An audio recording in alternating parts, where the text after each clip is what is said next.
Jun jama'a kawo mu haya dan sa da dauki ga balawo anan sun faru sun samu na bam ga hanya inna lillahi wa inna ilaihi raji'un jama'a ku dibi al'ummar da asama ku diba ku gani jama'a a taimaka a kawo dauki jama'a a kawo dauki barayi sama hanya inna lillahi wa inna ilaihi raji'un kai wani baki ta bare ko ku tsaya na wurin wuce da jama'a Allah ya kawo mana dauki inna lillahi wa inna ilaihi raji'un inna lillahi wa inna ilaihi raji'un inna lillahi wa inna ilaihi raji'un ya kai inna lillahi wa inna ilaihi raji'un ga jahili ne shi ma yana kuka wallahi ka so barayi ne wanda ake rufi tanka biyu ce ga guda can sama wallahi tanka biyu ce kaga guda can sama ga guda ya can suna hada hawa ka gani idan hawa ka gani ka alhaji kaga ta can ka gani bam ne sun kasa ga guda can sama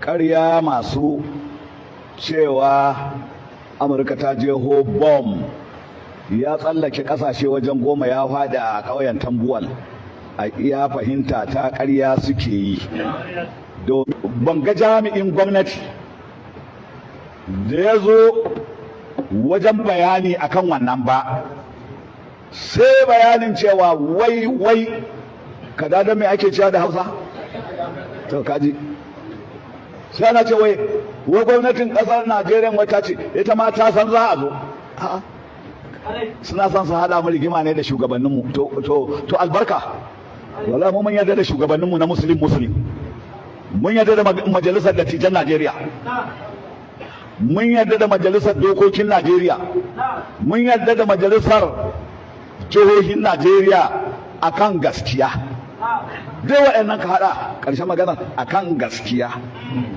akan adalci to idan ku akan gaskiya ne da adalci ya ƴan uwana talakawa akwai ran da majalisar dattijai ta Najeriya ta ce mana ta rattaba hannu da Amurka akan Amurka za ta zo ta taya ta yaƙi da insas ni ban ji ba kuma ba ku ji ba muna da haƙin majalisa ta gaya mana ko ba mu da shi akwai ranar da majalisar dokokin Najeriya ta sada in the world domestically the cheapest and I'll prove it to you now. Let's go. Can we do it? Yes, go ahead. Okay. I will go to are you talking about this season or generally? Not this season, generally even this season Nigerians are paying the cheapest. For instance, go and Google Delta Air. Now, as we sit down here, Google Delta Air. Do Atlanta to Charleston. Atlanta to Charleston is about less than 50 minutes flight. Yes. So it's like going to Owerri or thereabouts. Yes. Today, is selling, in 2 weeks' time, say Google 5th of January. So that will give some time. If I do today, you say, oh, it's so because it's today. Just put 5th of January there. You'll be seeing about $400 and something. But we can't use America alone for comparison. No, I'm coming. If we use Europe, for example. No, I'm coming. You know that there are options in Europe. No, I'm coming to that. Very cheap flights. No. You know your, what do they call them? No, I'm coming. I'm coming. Blue, exactly. Spirit, and all those. No. See, aviation is the same aviation worldwide. We buy our spares from the same market. You buy your aircraft from the same market. In fact, they're even a better state than us. What of the financing? They borrow money at 2%. Nigerian Airlines borrow at 35%. The next shop, they could get their spare parts from the next, or engines from the next shop. In fact, the same airport where they operate from, the MRO might be there. For the Nigerian airline to do any maintenance that requires base maintenance, you have to ferry your aircraft, spending about $400,000, just ferry alone. If you want to buy your engine, you can pay as much as $1.5 million to bring back your engine. He doesn't pay maybe more than $10,000 to move the engine from one point to the other. And when you talk about Okay, so excuse me, sorry. When you talk about not Europe or whatever, you cannot compare. It's the same aviation, the same amount of money, the same dollar. Nothing is produced in Nigeria. So 1 hour flight costs over $400 out there. What did you get? That's what I was trying to tell you. Yeah. Say, You for a get main cabin, it's $459. You see? Delta Comfort $549. Business class $609. Now, One way trip. round trip. I did a round trip. The lady called Doris Ogala. Listen, we're not joining issues. Mistakes have been made in the past. And I tender apology to everybody. But everything that was said is not true. Everything, take note, everything that was said, never true. There are so many lies in most of the things that were said. But how be it, I say, I am sorry to everyone I've offended. To the Doris Ogala, I also say sorry, and I apologize to everyone that I've offended.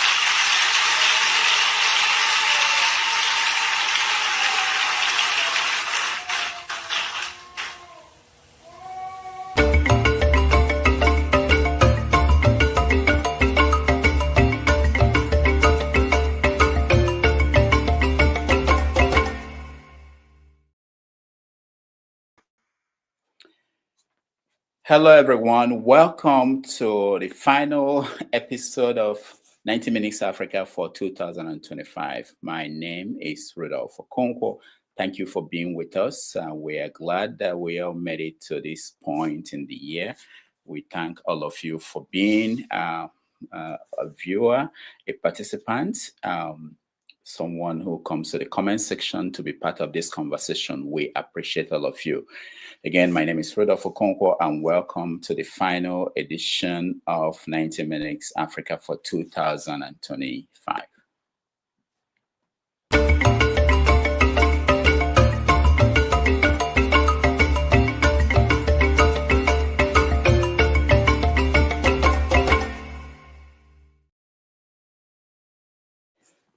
In this episode, we are going to have it open. You are the guest. Everybody who has, if you've been watching and you are part of this show, you are the guest for the show today. We have Professor Moene joining us, but we are making everyone a guest. Thank you again for being here. We're going to do a review of the year, what happened throughout 2025. We try to project what we expect in the year to come, 2026. Our hopes, our fears, and how do we do that? We have to go back to what happened this year and make that leap of faith that coming year will look this way based on what we saw this year. So that's our goal today. We're also going to pick our man of the year and our woman of the year. I don't know, depending on who you are, where you live, and what you think about events that happened in Nigeria, in Africa, you will decide who should be your man of the year, your woman of the year. That's our goal today, and I hope you will join us and be part of that conversation. But we're going to start with issues in the news today. We touch on the situation in Zamfara, where there was a bomb blast and people were killed. We're also going to talk about the fallout from the Trump's attack on Nigeria. There continues to be conflicting stories coming out of Nigeria from the government, whether the government was part of that attack. They provided intelligence, whether the attack achieved its goal or not. So we're going to touch on all those things while we make an assessment of how the year went. We had wonderful guests here throughout the year. One of them is our own Dr. Moene, who is in the studio with us now. Dr. Moene, welcome to the show. Thank you, Rudolph. I was trying to count the number of people we had. I got lost after 45, but we'll play some of the clips from our guests in the year as we go along today. But thank you so much for being here and being one of our guests during the year. Thank you very much. Compliments of this season. How was your Christmas? Hey, Christmas in America is boring.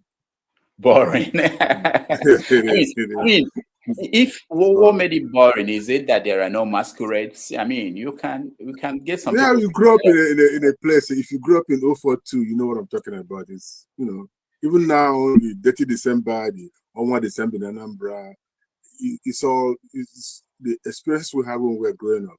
Masquerades, visiting people, dances, places to go, music festival. It's always in the air. Christmas, I miss the spirit.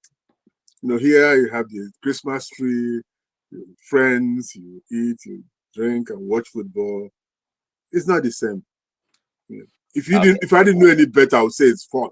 But I can't say it's fun based on my previous experiences. Maybe what we should do is to recreate that here, instead of hoping to go back home and be part of that. Eventually, that may be the solution. With the snow, after you shovel the snow. The masquerades can perform in the snow. Why not? Get the masquerades. Yeah, Yeah, but again, thank you so much for being part of this and behind the scenes for your advice and your contribute to making this what it is. We appreciate people like you. Thank you. And first of all, I have to congratulate you on your book. I know that next year you have to have one edition of review for your book. If you have to bring what's his name, Professor Wariboko. Nimi Wariboko. Yeah, bring him to host and interview you. Yes, that's a good idea. That's a good idea. So but I have to get him a copy of the book. Of course. I'll get it to him before we do that. But again, thank you so much for being here. Let me bring other people in so that we can begin the conversation. Let's see, Mr. James, welcome to the show. Yeah, thank you very much indeed. One man went tomorrow. Welcome to the show. No. I'm sorry. I have to sign up. All right. But thank you for having me, Rudolph. Shut your mouth. I forgot. It's getting beyond silly with that guy, the amateur dramatics. I forgot that. We have to figure out how to get along next year. No, he just needs to pipe down. He's not a girl, so he shouldn't be acting in such a... Rudolph, thank you for having me. Here. More I greet. Rudolph, let me be at the backstage, please. Okay. Please. Yeah. All right. Yes. For now. Okay. Thank you for having me, Rudolph. I'm only going to be here momentarily. I just hold on, one man. AY, thank you so much for joining us. Yeah. Good afternoon, Rudolph. All right. Man. So one of the things we have to accomplish next year as we continue, because we have to evolve, and I've been thinking about how to make sure that this program evolves and we can maintain it. What we're trying to do, and let me say that as editorial at the beginning, what we're trying to do here is not very easy. It's the reason why you find out that TV channels like CNN, they struggle because in trying to stay at the middle, trying to entertain both sides of whatever lines that you have, you run the risk of not satisfying any of the sides. In today's world, you're not at the middle. No. One man. Hold on. I'm talking. One man. I'm talking. When I finish, I'll let you talk. In trying to satisfy both sides, or multiple sides, it may be more than 10 sides, you run the risk of not satisfying anybody. But that's what we set out to do. We want to make sure that this platform is open to anybody to come in and air their view. It's a difficult thing to do, a difficult balance. If we try it and we can't do it, then we know we failed. But that's what we're trying to do. And as much as possible, we encourage everybody to respect others. That will be, and we do more enforcement of that in the new year to come. Especially respect the people who come here. We don't pay these panelists. Anybody that comes in here, we don't pay them. It's their time. I can take any heat from anybody. I don't mind. I don't care. It doesn't bother me. But I know there are some people who it bothers. So maybe this is my end of year comment. That's our goal for next year, making sure that people can safely come here and have conversation with everybody. and it requires all of us to give something, choose our words. All right. Again, thank you. AY, did I talk to you? Did I say hello to you? Yes. Okay. Only you did send me Christmas. Yeah, it's coming. Check your mailbox. 1 month, self. On Monday, check your mailbox. Mr. Mo, good afternoon, sir. Good afternoon, my brother. You're welcome. Merry Christmas. Same to you. All right. So again, compliments of the season to all of you, everybody who is here, and let's start. All right. So I want us to start with the situation today, which is we are hearing these stories from Zamfara. Initially, it was reported that it was people going home with a bomb explosion and stuff like that. What do we know more? Do you know anything more on what's going on in Zamfara? No, nothing more than what's in the news. It seems to be an IED targeting convoy. The people have been escorted from somewhere to somewhere, but I don't know that area very well.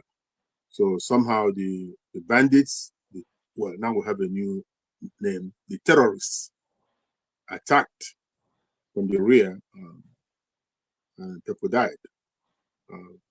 One graphic account was a woman jumped down from one of the vehicles, and of course the oncoming vehicle ran her over. It's becoming terrible. It's becoming horrible. What's happening in Nigeria? We can't all sit back and take this without saying what is happening. Where are we going? I don't know the details. I don't know what happened, but they seem to be calm. They had escorts, I believe, armed men in front. They came around and engaged the terrorists, who, of course, as usual, ran into their bushes and their hideouts. So by Monday, this will be over. Another one will happen. Remember, on Christmas Day, the one in Medugri happened to be a mosque.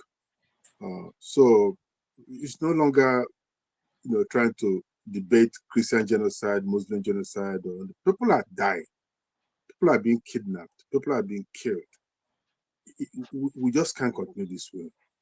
I don't have the answers, but we all have to show that we are angry at what is happening. It cannot continue. I remember during the war, you wouldn't know there's war going on if you lived in Lagos. You wouldn't realize what's happening in the east of the River Niger. It was terrible. It was horrible. Okay, for those who got to hear all about it or see some signs of what's happening. I believe the same thing is happening from Borno to Zamfara, and it's happening in our time. You ask yourself, what can you do? Well, we're talking about it, and that's what we can do. And then, on that note, I say, may the souls of the departed rest peacefully. This is a horrible place to live. I'm not going to say it's better dead than alive in that part of the world, but life is very precious. Life is very precious. We've normalized the anarchy in that part of the world. It is crazy. It's horrible. I don't have the answers. I don't even know what happened. In fact, we don't even know what happened on December 25th. Yeah, we're going to get to that because, days after, we still don't have details and conflicting reports coming from the government and others. All right, one man to more. Went to more. Did you? What do you know more on what happened in Zamfara? Thank you for having me, Rudolph, and good day to everybody. Dr. Mo, AY. So AY, don't worry.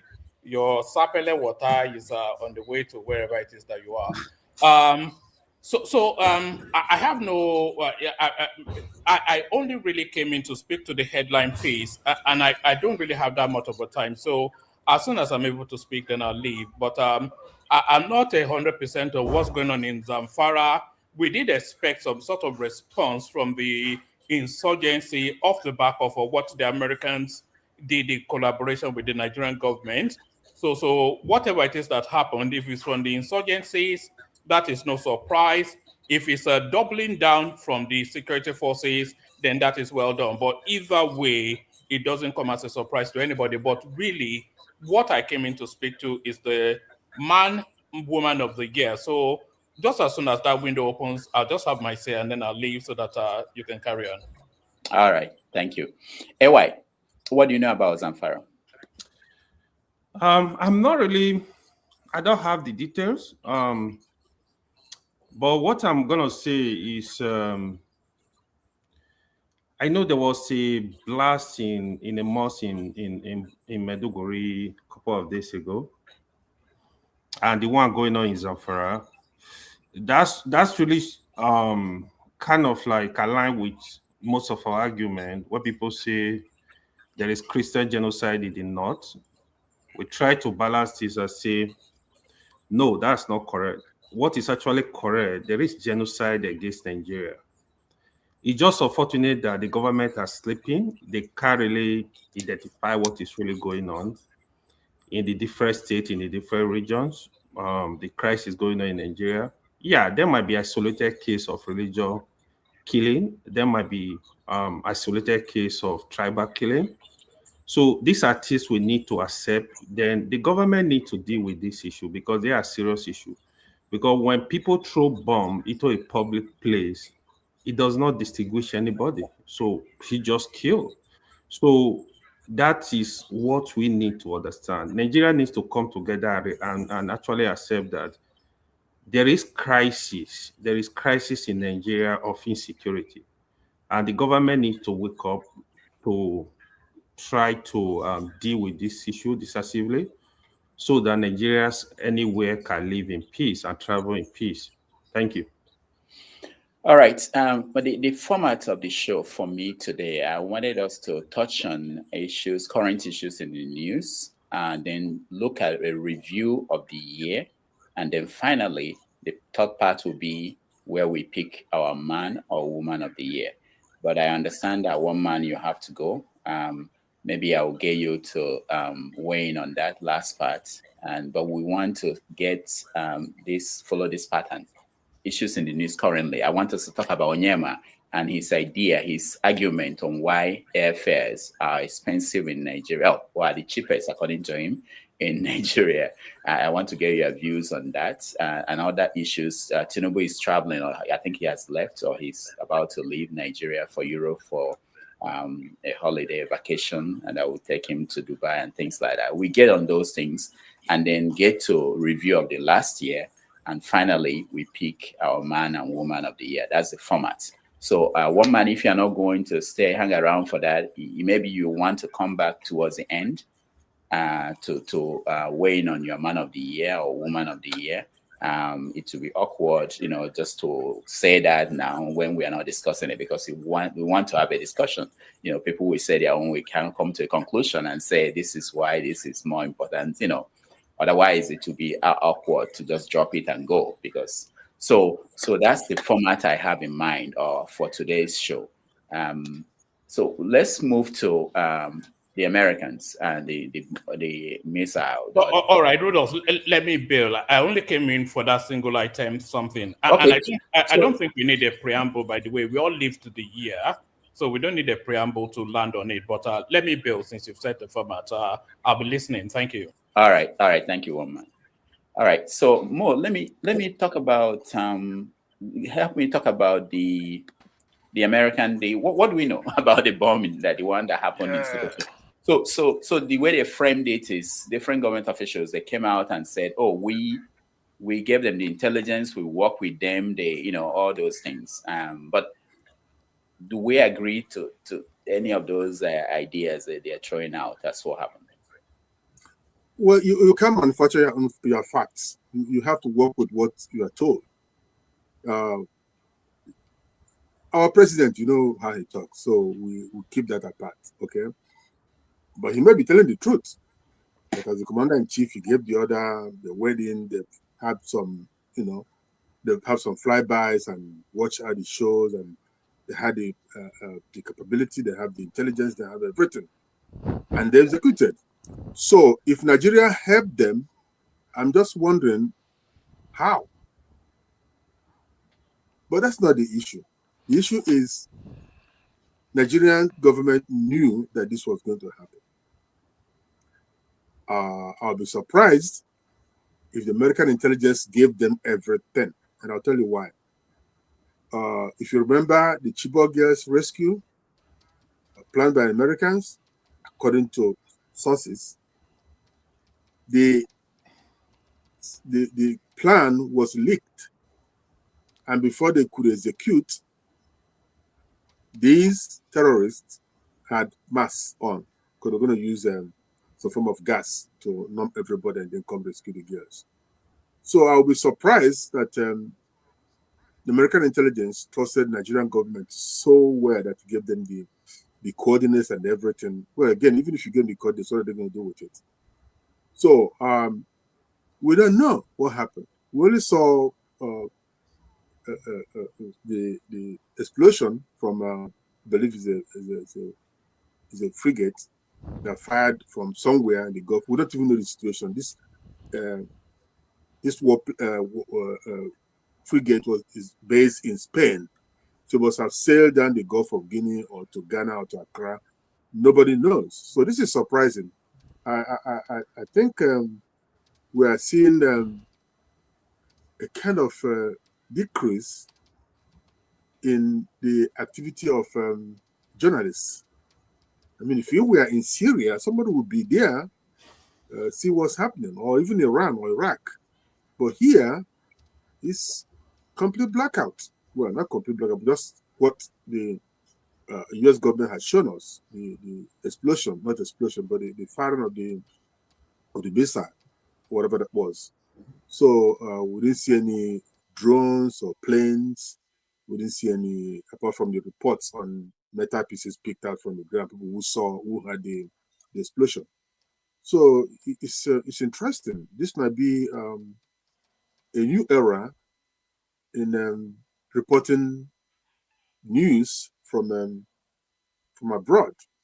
We know in Nigeria nobody goes anywhere. They wait in the house for the news to come written in some government house and handed over to them. So investigative journalism had died in Nigeria way back. So now I'm surprised with them that the same thing is happening in America. As regards Africa, that is, I'm sure if you were somewhere in Israel or in Gaza, you will get to see what is happening. So that's concerning. That's troubling to me that such a thing will happen and nobody knew about it. Again, the consequences are obvious. The Nigeria's rating in the world has dropped a bit, but it's not going to kill anybody apart from those who have died. Pakistan got the same treatment. Iran, Iraq, and these are not small countries. So for my friends who think it's a shame, it's not a shame. Whatever anybody can do to stop what is going on in northern Nigeria, and there's some other parts of Nigeria, by the way, it should be done. Something we just can't sit down and allow this thing to fester. And before you know it, these guys will show up in Abuja if they have not. In Sikwara, they're there, in Kogi, even in Benue. So it's sad. So I want more. I need to. It's not just me. People have been calling me and asking me, and I'm like, I don't know. I was in my house. I didn't go anywhere. So we all have to search the net and tune into different stations. Not even CNN, not MSNBC, this BBC. They just announced the same thing that we know. That's what they're saying over and over again. So if anybody here has anything more to add, I'm listening. Do you know why Sokoto? That's another story. I don't know why. They said Zamfara. Then later we heard that it was also in Sokoto. And what's it name? So local government, Tambuwa local government, because I know the guy, the former speaker, is from there. So I don't know why Sokoto. Some people have alleged that Trump, Trump, he has to go to the seat of the caliphate to show them that he's serious about this Christian genocide. I don't think so. I believe they have incredible intelligence. Some say that they were gathering in some local government in Sokoto and were planning to launch an attack on somewhere south of the border of Sokoto. I don't know that it's true. I don't know why Trump chose the Christmas day. I don't know. They're open to interpretation, to insinuations, to how do you call it? Beer parlor analysis. But I don't think we should go there. It doesn't make sense at all to say all that. But why Sokoto? That's a good question. All right. Thank you, Mo. AY, questions. Do you believe that the Nigerian government was informed or they coordinated with the Americans? And do you believe their story that, and why Sokoto? Yeah, it's just unfortunate that the citizen cannot actually trust the government. That's where we are in Nigeria. I have my doubts if they were really aware of this operation.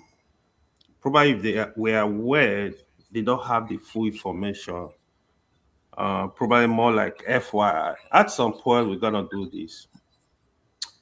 But I also have a big doubt the interests of America in Nigeria, especially President Trump. If President Trump, because even he makes a lot of blunder. Here is my criticism. The first mistake was giving terrorists threatening Nigeria a month ahead before the operation. If he was really genuine, he really wanted to help Nigeria to clear up the forest, clear up the terrorists. Why was it not a secret operation? Secret operation in the sense that you work with the Nigerian military, at least the top military men, working with them and, okay, this is our challenge. This is where these people are located, able to do surveillance. And just go there one night, strike at once, strike multiple targets. But what you see is like somebody is saying, oh, I'm going to give you a gift. The gift is coming. Or somebody is saying, oh, I'm coming to your house to kill you. You are sleeping, waiting for the person. These people are not dumb. With all the talk that has been going on, I would have thought the bandits and the terrorists, I'm pretty sure they must have infiltrated the communities. Some of them must have moved out from their hideout. So these are things we need to really question. The other thing is, even Netanyahu, that is killing Christians in Palestine, he did allow them to do Christmas, bomb churches, bomb mosques in Palestine. He's also coming to Nigeria now, talking about Christian genocide. You that sponsor the killing of over 20,000 children. So what is his whole interest? So you look at what is also going on in Somalia. He's supporting Somaliland to break out from Somalia. He is technically the first country that is supporting that madness. A lot of people are against that. So what is his interest in Africa now? When you look at it, the Western countries, they are almost literally all against Netanyahu and the Israel, right? So it seems he's looking for new ally. So my only prayer is Africa, Nigeria, Africa does not serve as another war ground for them, But if the interest of Trump is genuine to help Nigeria to cope with security, yeah, that is welcome. If they are also working with the government, I personally don't believe. Let me say this clearly, that any country, America or whatsoever, should come into Nigeria unilaterally to stamp Bobby places. That is unacceptable. But if the government give them go ahead, they have some kind of collaboration, yeah, that's good, because Nigeria are really suffering. The insecurity, especially in the north, is really much. So if we need help, we need help. But we want the help to be genuine, to sincerely help the country, but not create crisis. Hopefully there is no ulterior motive for them coming to Nigeria and Africa. So the choice of Sokoto, that's also a big question, right? Why Sokoto? Big question, because when you look at the activities of the terrorists in the north, Sokoto is not like the top area where these crises are going on. We have Borno for many years. In Zafara, yes, there is a lot of crisis. In Benue, there is a lot of crisis. In part of Plateau, there is a lot of crisis. Niger, there is a lot of crisis. So the choice of Sokoto, I don't know. I know some people have kind of like their belief is, oh, his target is the Sahel countries, but I don't have any proof for that. But I sincerely hope the plan is not to destabilize Nigeria and destabilize the West Africa countries. Thank you. All right, thank you, AY. Mr. James, it's been 3 days. We don't know much. We don't know details about target victims. We see in today's newspapers that there is a story about American drone flying over Nigeria, looking at Sambisa forest. What do you know now? And what's the assessment of what happened? Unmute yourself, James. Yeah, actually, when you say what do you know, it means I'm a collaborator, but I know nothing about what they're planning. Anyway, the issue is this: the Nigerian military was not involved in the operation. The reason is this: the gentleman, I think it's Dr. Mo, explained something earlier on. When they came to rescue the Chibok girls, the Nigerian military played a game on them. And they were not happy, so they left. Up till now, we've not been able to solve the Chibok crisis. So it would be foolish of the Americans to collaborate with Nigerians on a very important mission of this nature. They were completely left out. And they are keeping everything strictly confidential. This is why the journalists have not been able to penetrate. They know virtually nothing about what happened. Where the missiles were fired, they don't know anything about it. If the ship was located in Spain, did they fire the missiles from Spain? Because it's possible to fire a missile from Spain to a particular coordinate in Nigeria. Did they fire it from Ghana? Did they fire it from Nigerian waters? We do not know. They only said Gulf of Guinea. So that is that. Now, why Sokoto? Mr. I think it's a doctor, Ruben Abati of Arise News answered this question yesterday, or the day before yesterday, I can't remember. Now, this is his explanation. Let me express it in my own words. Assuming Al-Qaeda boys are disturbing, let's say, Borno State, they are where what's it called? Their operational headquarters could be in Mogadishu, in Somalia. That is where they work out the modalities. Then the field work is carried out in Borno State. If you want to tackle the problem in Borno State, you need to go to Mogadishu, not Borno State. You need to scatter them there. Then their what we call foot soldiers will be in disarray in Borno State. Probably that is the strategy the Americans use.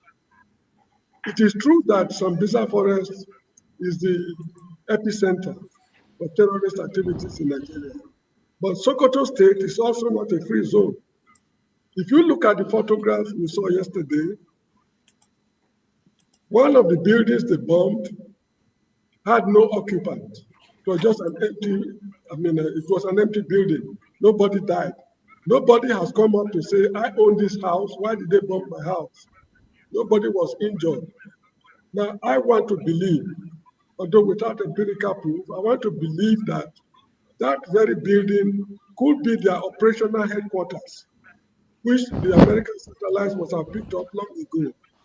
So they start the operation from there. That is why they started from Sokoto. And Sokoto State is not a clean state. Lakurawa terrorist movement is based in Sokoto State. So what is wrong if they start from Sokoto State? You get the point I'm making. So this is another way of looking at this problem. And there's still one little disturbing aspect of it.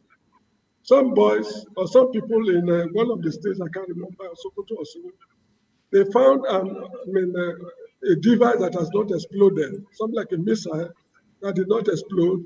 So they had to dig it down and pull it out with a camel, according to them, before the security forces advised them not to try such a thing next time. From what I can see, the missiles they fired, some of them penetrated the ground, infiltrated the ground, and they are lying dormant, just like mines. They laid mines in sensitive areas, so that maybe in future, or they must have identified those areas as where these boys congregate, where the terrorists congregate, so that in future, if their satellites will pick them up, I'm sorry, I need not discuss these things online.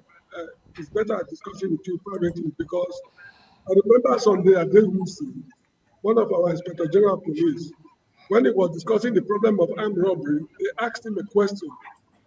What tactics do you use to identify the armed robbers and drug traffickers? He said, we cannot discuss these matters in public because it will make them wiser. So I cannot discuss these matters in public. I'm sorry. I can discuss it with you privately later on. However, a new day has dawned in Nigeria. A new day has dawned. We should get ready for a very rough time. What I would call an unmitigated disaster is smoldering. An unmitigated disaster is smoldering because the Nigerian government is involved with the Americans, that's the Western world. They're involved with the Russians. They're involved with the Turkish people, and they're involved with the Chinese. So these four superpowers having interest in Nigeria, I do not know if we have the right intellectual capability to maneuver our ways in these very rough waters we deliberately immersed ourselves. So that is my comment for now. Thank you very much. All right, thank you. Mo, you can always weigh in if there is something that any of our participants said that triggered an idea or a response from you. So just to mention that. Sure, I'm learning. Okay. Femi, welcome. Yeah. Good morning, everybody. Good morning, especially to you, Mr. Rudolph, Dr. Rudolph, and I don't know if our elder Mo is a doctor or professor, but all join. Mo is a doctor. The last time I checked, I'm still a mister. Mo is a doctor. We'll make you an emeritus regius. Mo is a real doctor. Yeah, Femi, go ahead. What do you make of what has been going on with the Americans and the Nigerian government in particular? Because we don't know what the thinking behind what Trump's people did, but what the Nigerian government, their reaction, their press statements, including claiming that they provided intelligence to the Americans. Yeah, so first of all, Doctor, I want to align with your model of trying to make us think within, outside, under, and above the box, around the box, when trying to analyze things, starting from a world position, from I would say from the top to the bottom. And in a lot of cases, what you aim to do, in my opinion, is critical thinking of sorts, which you definitely teach in schools here in America, to try to see comparisons between or how the things that happen within our own hamlets and what have you, at home, wherever we are, whether in Nigeria or other parts of Africa, and try to connect it with events that take place in the world. And that's how I've modeled my own thought processes for the last couple of years. Once I realized how, in Fela's words, teachers have taught us nonsense in the past.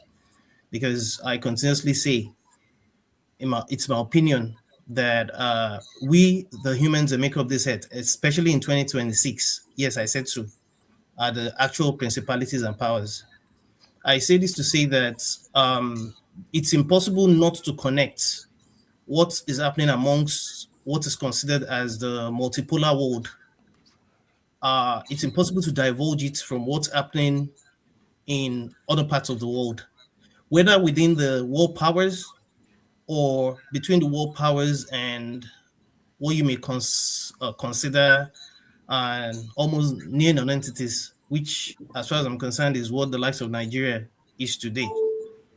If you even want to look at moral equivalence, you want to look at what's, in our opinion, listening to a lot more better informed and more involved Americans, Europeans, the list long, the May Shermans, the Jeffrey Sachs, the Alistair Corks, the bald guy that got is, in my opinion, is been in prison because he's revealing a lot of things that's going on, a lot of ongoings that the European Union do not want to hear, do not want people to hear about.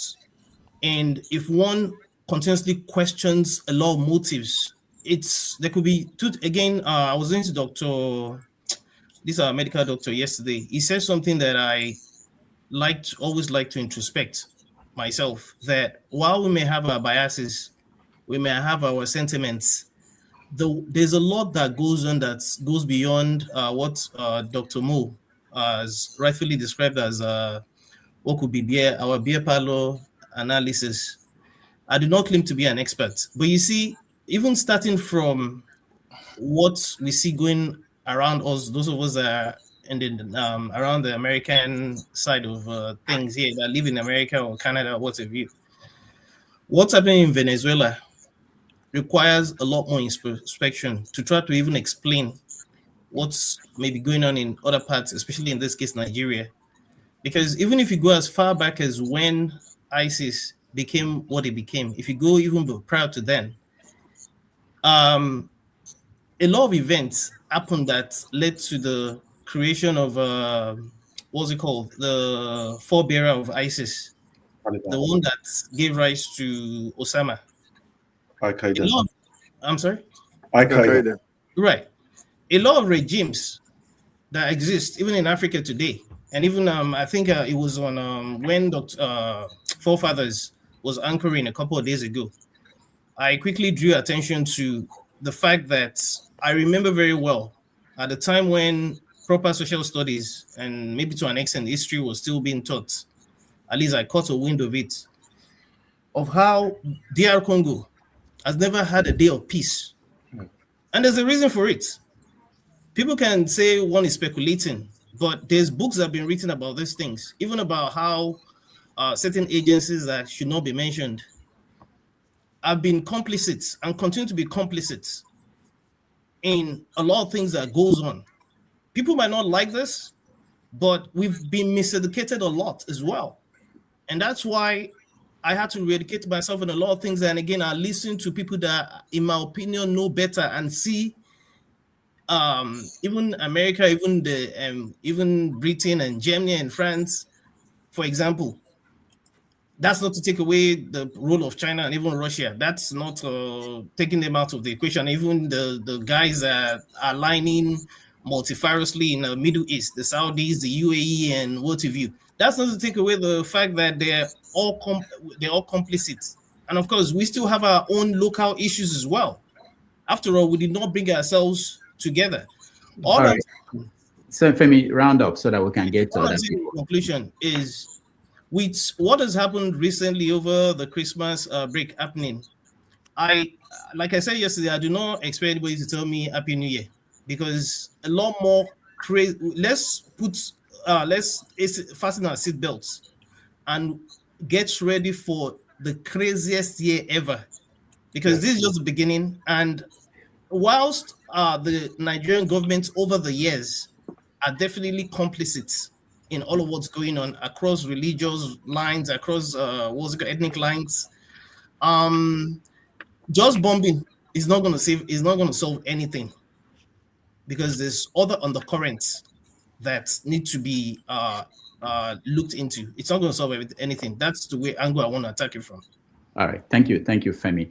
CM, welcome to the show. Welcome everybody who is joining us. We have to make it such that everybody weigh in, so we reduce the time we give people to 5 minutes. So CM, welcome. There are so many angles to this story. One of them is quite interesting to me. People who were attacking P2B for saying that he will welcome the Americans to come and help solve the problem are now the ones defending their decision to work with the Americans to come and bomb Nigeria. I don't know if you have something to say about that. And Shegumi is also out there speaking and putting pressure on the government, saying that instead of getting the Americans involved in anything in Nigeria, they should instead go to Pakistan and Turkey and get them to be part of that. There's so many angles to this. So take it from wherever you feel you should and touch on these topics. Yeah, yeah. Thank you, Rudolph. More nice to see you again. Although I know our program stopped abruptly. Don't worry, I'll go have here. We all just It's take okay. It's, o- here. it's okay. Thank you, Thank you. thank you, thank you very much, and Merry Christmas. Actually, So, this somebody said what America did is the best Christmas gift ever in modern times to Nigeria, and they agree.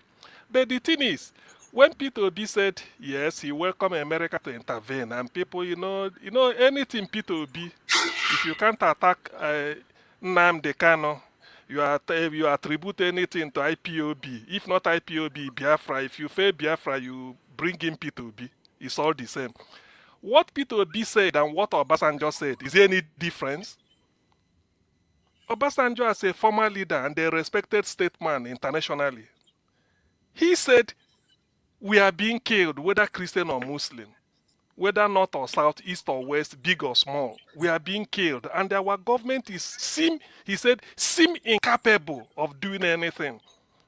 He now followed up by saying, we are members of the international community. Why can't we cry out, seek help from international community? That's what Obasanjo said. Is that different from what Peter Obi is saying? But because Peter Obi is Igbo, everybody will jump and then look at Bayo Ononoga, can't even respect his age. He jumped in and said started to become a spokesman of the whole entire nation. Nigerians will never forgive Peter Obi for welcoming America. Last week, somebody called Jide came here to come and twist facts. He said Peter Obi supported America to come and bomb Nigeria. He's bombing terrorists, not Nigeria. My village is intact. Trump is not bombing my village. So on the choice of Sokoto, and they know America has intelligence. They thought America is a country you can deceive. They know where the terrorists are. Don't be surprised. They may be within the Sultan's compound. They may hide them there, just like Hamas will be using a tunnel to smuggle weapons, or they go and bomb Israel from a nursery school. They will use the school playground to bomb Israel. Then when Israel return fire, they say Israel is killing school children. Who are they? Do they think America is a third world country? Anyway, what I will always say is, if not America, if not Trump and Netanyahu, who will do the job? So I thank most sincerely the president, government, and the people of United States, led by Donald Trump, for visiting jungle justice on the notorious ISIS camp in Sokoto, the inglorious seat of the caliphate. I also thank most sincerely the Prime Minister, the government, and the great people of Israel, ably led by Prime Minister Benjamin Netanyahu, for providing a perfect intelligence on which President Trump acted with deadly accuracy. Nobody can dispute that. You see, like late Abraham Lincoln said when he became the president of United States in 1861 at the age of 60. He said God created him, or God brought him into this world for a purpose. I also believe that God brought Donald Trump and Prime Minister Benjamin Netanyahu into this world for a purpose. And that purpose must be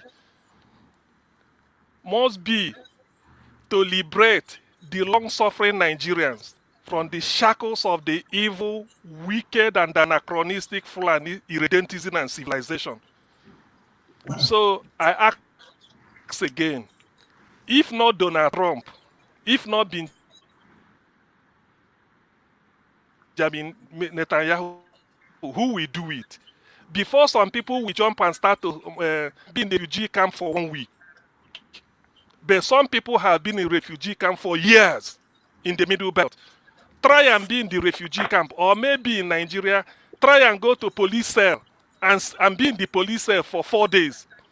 Every day, I bet you, your mind will be going to your bedroom. You say, look at where I am. I should have been relaxing in my house, watching football. But some people, a family, many families, they've been in refugee camp. Who will rescue them? If not America, who? If not Trump, who will do it? If not Netanyahu speaking, can you do it? And people are coming here to moralize. Let me now end like this. I read, history taught me that America bombed Japan. 2 cities, Nagasaki and Hiroshima. That was 1945. The type of bomb I'm recommending for America to use now is the one higher than that one. Such that for the next 1 billion years, not even a grass will ever grow in that area, anywhere the terrorists are. For So God's hold sake, on. Nigeria is hold a on. third world. Where do you want America to drop that bomb to? Where in Nigeria? Anywhere this ISIS. Do you know that there are more than 10 terror groups operating in Nigeria? 80. ISIS, 80. ISWAP, Boko Haram. It's how many? 80. How many? 80. Can you imagine? Can So you imagine? So I you- want yes, anywhere, yes. anywhere there are terrorists, please, America. In fact, I want it to be higher than that of Iraq, because So hold on. Nigeria is like Yeah, Nigeria is a hopeless case. Yeah, don't you know that if they drop one in Sokoto, that your friend Nnamdi Kanu will not be safe? He'll be hiding. See, no. Let me tell you, Nnamdi Kanu is in prison. America cannot go and drop it in prison. That is one thing. Nnamdi Kanu is in prison. America cannot go and drop there. And maybe that is why they want to use him as a shield if he drops this thing, whatever it is. I know, I trust America. They have their intelligence. They know who they're looking for. When I was in US, Pete Hegseth, the Secretary of War, in fact, that was when they changed American Department of Defense to Department of War. When I was there, I heard the man say that they are going to Nigeria, not to chase the terrorists away, but to eliminate them, and they have their list. So, if you permit me, I will volunteer. Haven't seen the list, but I know it must contain Gumi. It must contain Rebadu. It must contain El-Rufai, Atiku, what is it called, General Guzo. Because Nigeria is such a country that their national security advisor is the envoy of terrorism to Tinubu's government. How can Tinubu sit down and be having intelligence meeting with the national security advisor? But the national security advisor is the person that arms the terrorists. Is it possible? I mean, can you imagine that? Is it possible? Yeah. How can America share intelligence with such people? So to me, this is the best Christmas I've witnessed. This is the best time to be alive. This thing must end. This nonsense must end. Thank you. Thank you so much. Talking about best time to be alive, 2026 obviously will be a very politically charged period for all of us in Nigeria and Africa. All right, let's welcome Righteous Man to the show. Righteous Man, welcome. You are next. You're in Nigeria. I think you are in the southeast. So, is that from you, Righteous Man? We're hearing feedback. I think it's from you. All right. So let's quickly hear your view on what we're talking about. Can I? Your volume, your voice is very low. Not from here, obviously. I think it's from your end. Okay. You were asking me a question. Yeah, I want to know your view on what we're discussing, and especially how people in Nigeria, they're viewing these stories that we outside the country are looking at from far. What is the perspective of Nigerians? Well, to everyone that is in the studio, in the platform, I greet all of you. I'm relaxing myself here in the Southeast.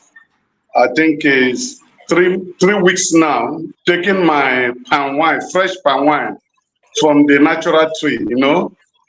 Nobody is hustling and bustling me like Lagos. I'm having peace of mind here, going 10 p.m., 12 a.m., we're on the street, you know, nobody is harassing us.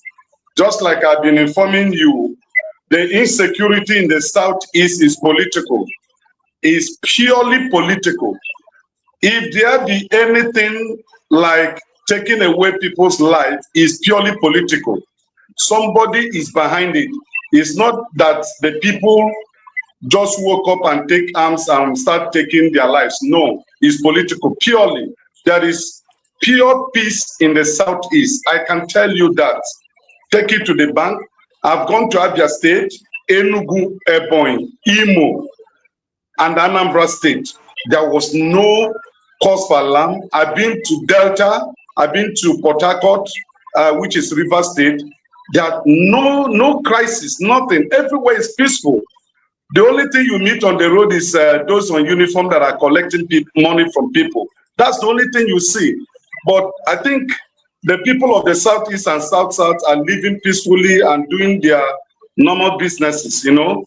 So, but one thing that is surprising is the level of cultism that is existing in the Southeast. In few years to come, if this issue is not brought to the front burner to be discussed, it is going to cause a very grievous thing in the Southeast. Almost 75 to 80% of the youths in the Southeast belong to one secret cult or the other. I am telling you, by my findings, interaction, meeting with people, the level of involvement in cultism is going to explode in few years to come if he's not arrested now. And then I am very, very, will I say, let me make a choice of words in expressing the bombing in Sokoto. Personally, me, I've been waiting to see a pictorial evidence where that bomb took place, and then the so-called terrorists or the targeted terrorists eliminated. As of today, I've been checking the media space. I've not been able to see any pictorial evidence that shows that those striking really got to the targeted people. The only picture I have seen or footage was where the local people were dragging the unexploded or exploded, but I don't know. These people that Iron condemned, they were dragging to maybe to pieces it and sell. That is the only pictorial evidence. And when the American warship released the Tomahawk bomb, but where it landed and the people it got, there is no pictorial evidence as of today that I have come across, you know. So I still have my reservation if that strike was in futility, because when you say you struck the enemy, there should be evidences to show that you got your target. Where there is no evidences, somebody like me, I will have my reservations about it. Hold on, now you gave Sim more time now. Why are you cutting me off? Okay, I can decide to go off, no problem. So that is the superpower of America. You guys are there, so you can treat me that is in the third world anyhow. There's no problem. Yes. It's a platform, you can decide to treat me anyhow you like. You know, there's no problem. I will show you the time now you spend. But justice for one man. For righteous man. Justice for righteous man, doctor. So let me round up. When that bombing took place, majority of Southerners, let me say almost 95% of Southerners rejoiced over it. But we've not been shown any evidence that the targeted enemies were struck. There is no proof up to today. The superpower America have not been able to convince the world and convince the poor Nigerians, that the bomb they released got to the enemy's camp. We are just hearing stories. So that is just how I want to leave it. But Dr. Rudolph Damages, I am pleading to you and to the members of this panel. Nigerians are suffering. In each of the states I visited, the level of poverty and suffering is unimaginable. In fact, Lagos is like a paradise. The poverty in Lagos is like one living in a paradise. Compared to what I have seen in the states in the south here I visited, is alarming. If you have parents or friends in Nigeria, in the southeast or south, please endeavor to help them. Nigerians are dying in poverty here. Seriously, it's alarming. No health care, no light, no electricity, no water, nothing. Nothing is actually working here. It's just that the people have learned how to manage their lives and just pretend as if all is well. So that's just my submission. Thank you very much. Righteous man, do you have light and water and everything in Lagos? The compound where I'm living in Lagos, I have borehole, and from time to time, NEPA supplies us light, you know. But here in the east, I've been here for 3 weeks now. Tomorrow we make it 3 weeks. There is no second of electricity that have just showed up and then disappeared. There's nothing like that. For 3 weeks. What about water? What about water? How do you get water where you are? No, the hotel where I am, there is 24 hours water, and it's not supplied by the government. It's the owner of the hotel that drilled a borehole to service his customers. Okay. All right. Thank you so much. So, Rudolph, one thing he said we should just take note of is the popping up of cults in the southeast. This is something that should be studied by universities and find out why. I have the opportunity to study it here in the US. They're not called cults, they're called something else. So I think we've lost out on rite of passage for young men. It's something that we had in the old days. That's something we need to bring back and see how we can have the young men pass into adulthood in a responsible way and also have them in groups. Being in a cult is not a bad thing. Most religious groups are cults. What we're looking for, what are you doing with the cult? How is the cult being of benefit to you and to your family? So that's something we can look at down the road. But it's a very good thing that he raised, and I think it shouldn't be swept away. Thank you. All right. Thank you, Dr. Moore. If you remember when we had Professor Denkalo Chidi, a lot of people challenged him on this platform when he talked about the problem in the East as cults. Talking about all these cults that came out of universities, and now in every village and town, they have those people in those cults. So he talked about that. I think that may be what Righteous Man is touching on. All right, let's continue. Welcome, Gidi. Gidi, welcome to the show. Yeah, good morning. I'm in France. Good evening. I'm Dr. Rudolph. Yeah. Yes, and good morning all, Mr. Mo. First of all, rite of passage is getting a job, and there are no jobs. So basically, young people are coming out. If you're in a Cotton University, you come out, what are you going to do? So that is the real issue. The reason why I'm here is more or less it also relates to the work I do. I listened to CM and said, we don't have the technology, we don't have any information. So the help from America is something that we're looking forward to, that is helping the country. But we do have the technology. We have something called Falcon Eye that they used, that was implemented in 2022. And the reason why I know about that technology is because I'm doing something else in another country. And it surveils the maritime environment using remote sensors, satellites, AIS, that's transponders, across the ocean within Nigeria. And you don't have any piracy there. And if you want to look at it, it actually was built by an Israeli company. It's based in Abuja. And I will give you the website details so you can check it out. And we're copying that in another country that's very advanced. So Nigeria has the technology. They actually have the technology, because you don't have any piracy again in the coast, in what we call the Nigerian exclusive zone. So they have the technology, but the issue here is why they're not using it. And nobody in Nigeria, we don't ask those questions. That's the first thing. Second of all, what is next? When I look at an issue, I ask, what is the end goal? What happens after? People need to look at that first. We are looking at what's going on in Somaliland, where they've created a new country there, Somaliland, and we know that will have an impact on Africa. We look at what's happening in Venezuela. So what happens after? Nigeria needs to start asking that question. Why have we got to this stage? And what happens next? It's gone for 15 years since 2009. We now have terrorists that are embedded. We know it's political.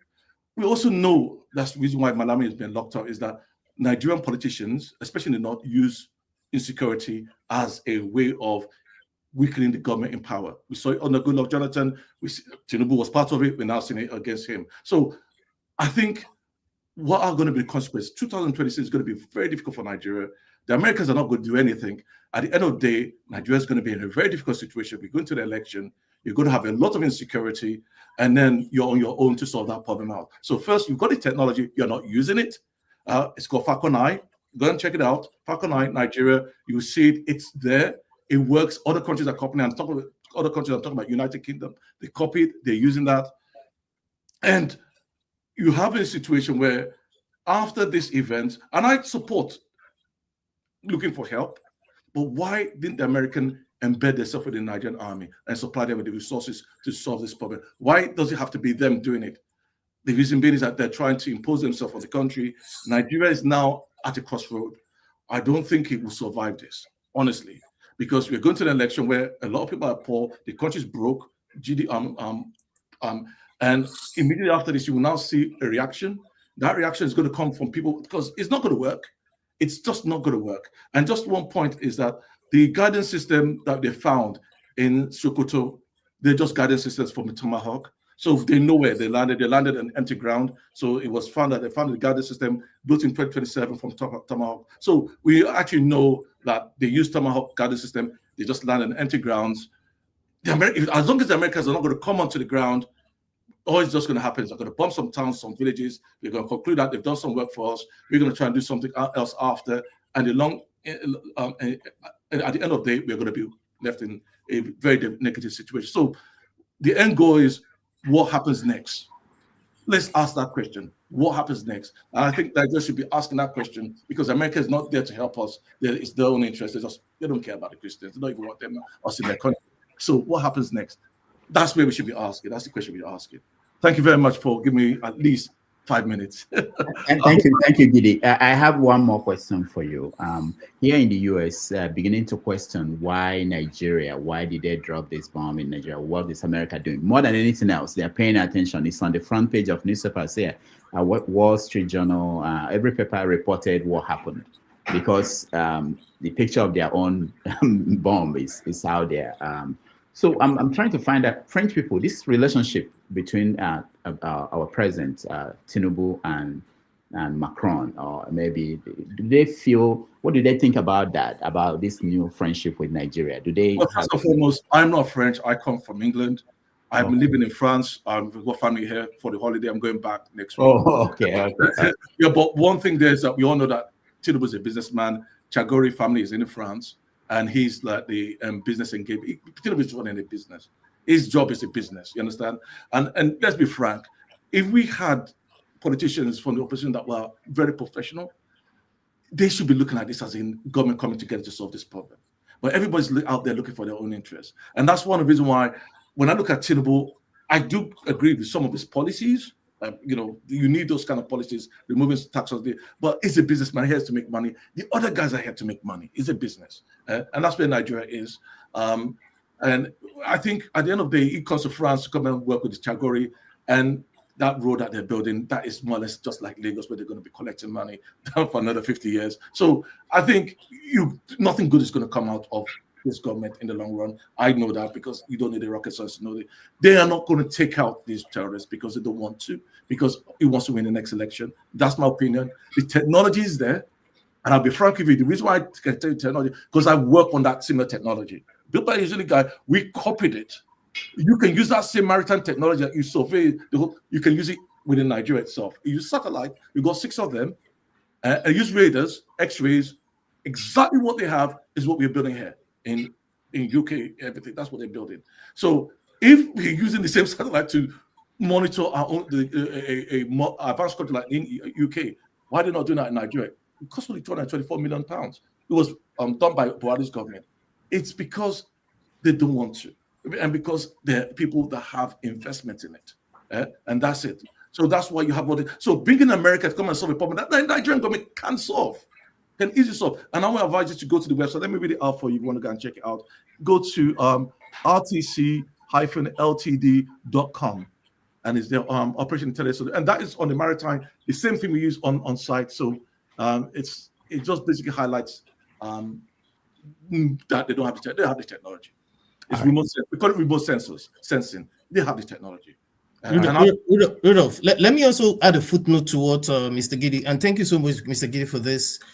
It's something that we actually mentioned on one of Mr. Forefather's shows about how technology is the bedrock of how to fight insurgency, not even just having boots on the ground as it is. There's a lot of other technologies in addition to the one Mr. Giddy mentioned, but we're just not a serious nation. Again, America is not going to help. Each of those missiles cost a lot of money. Yeah, but they will do, and they don't have enough of it because they don't have enough of it. They're struggling. They're struggling. Give up. So we are on our own at the end of the day. So, and it just tells you that why Nigeria is the way it is, because they keep on going looking for someone to solve problems that they know they can solve, but they don't want to. So it's just political from my point of view. And so, as I said before, I think Nigerians should be pushing that. Why are you not using what you use to protect your oil wells that are ships going out? And you can monitor them. Why are you not using that against the terrorists that you can actually sense them? It actually uses X-ray too to actually identify a body. They have that there. So I'm just flabbergasted when people say we don't have the technology when we know what they have. And then we know the triangulation and heat maps and stuff. Yeah. Heat maps, triangulation, but also satellites and what we call air transponders. You have them on ground in the country, so they have the technology. It's there. It's not rocket science. And I say this openly because I work on these things. I actually do this AI on top of it. I actually do it for Border Force in UK. So I'm just to be frank. So just to be clear that I know they have that, and we copied it from Nigeria and use it in United Kingdom. So if we're copying what Nigeria is using, and we're using it extensively in UK, and Nigeria says we can't discover, they don't know where they're going, because they don't want to. So nobody's going to fix the problem. America's not going to fix it. It's going to be worse because you're going to have a reaction. Those terrorists, once the Americans go, they'll come back and carry out more damage. One of the good things that Tinubu has done is given the job to Christopher Musa. For me, that to me is one of the few things that I felt that he's done right, because you're giving somebody that has experienced terrorism in his family, and maybe he will be prepared to fight it.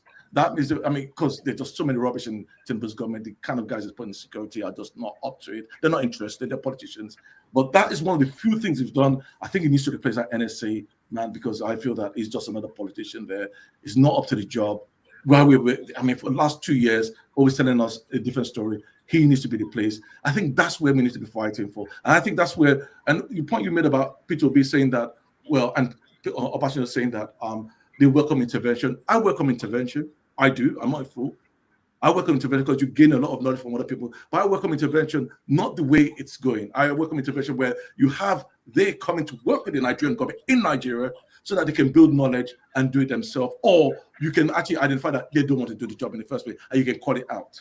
That's the intervention I want, not somebody coming from outside and just bombing just to show that I've done something and I'm going to go away. Then what happens next? Please. Thank you very much. All right. Thank you, Gide. So the defense minister, Nigeria's own foreign affairs minister, said that the decision on whether American troops should be allowed into Nigeria to help will be determined by Nigeria's defense minister.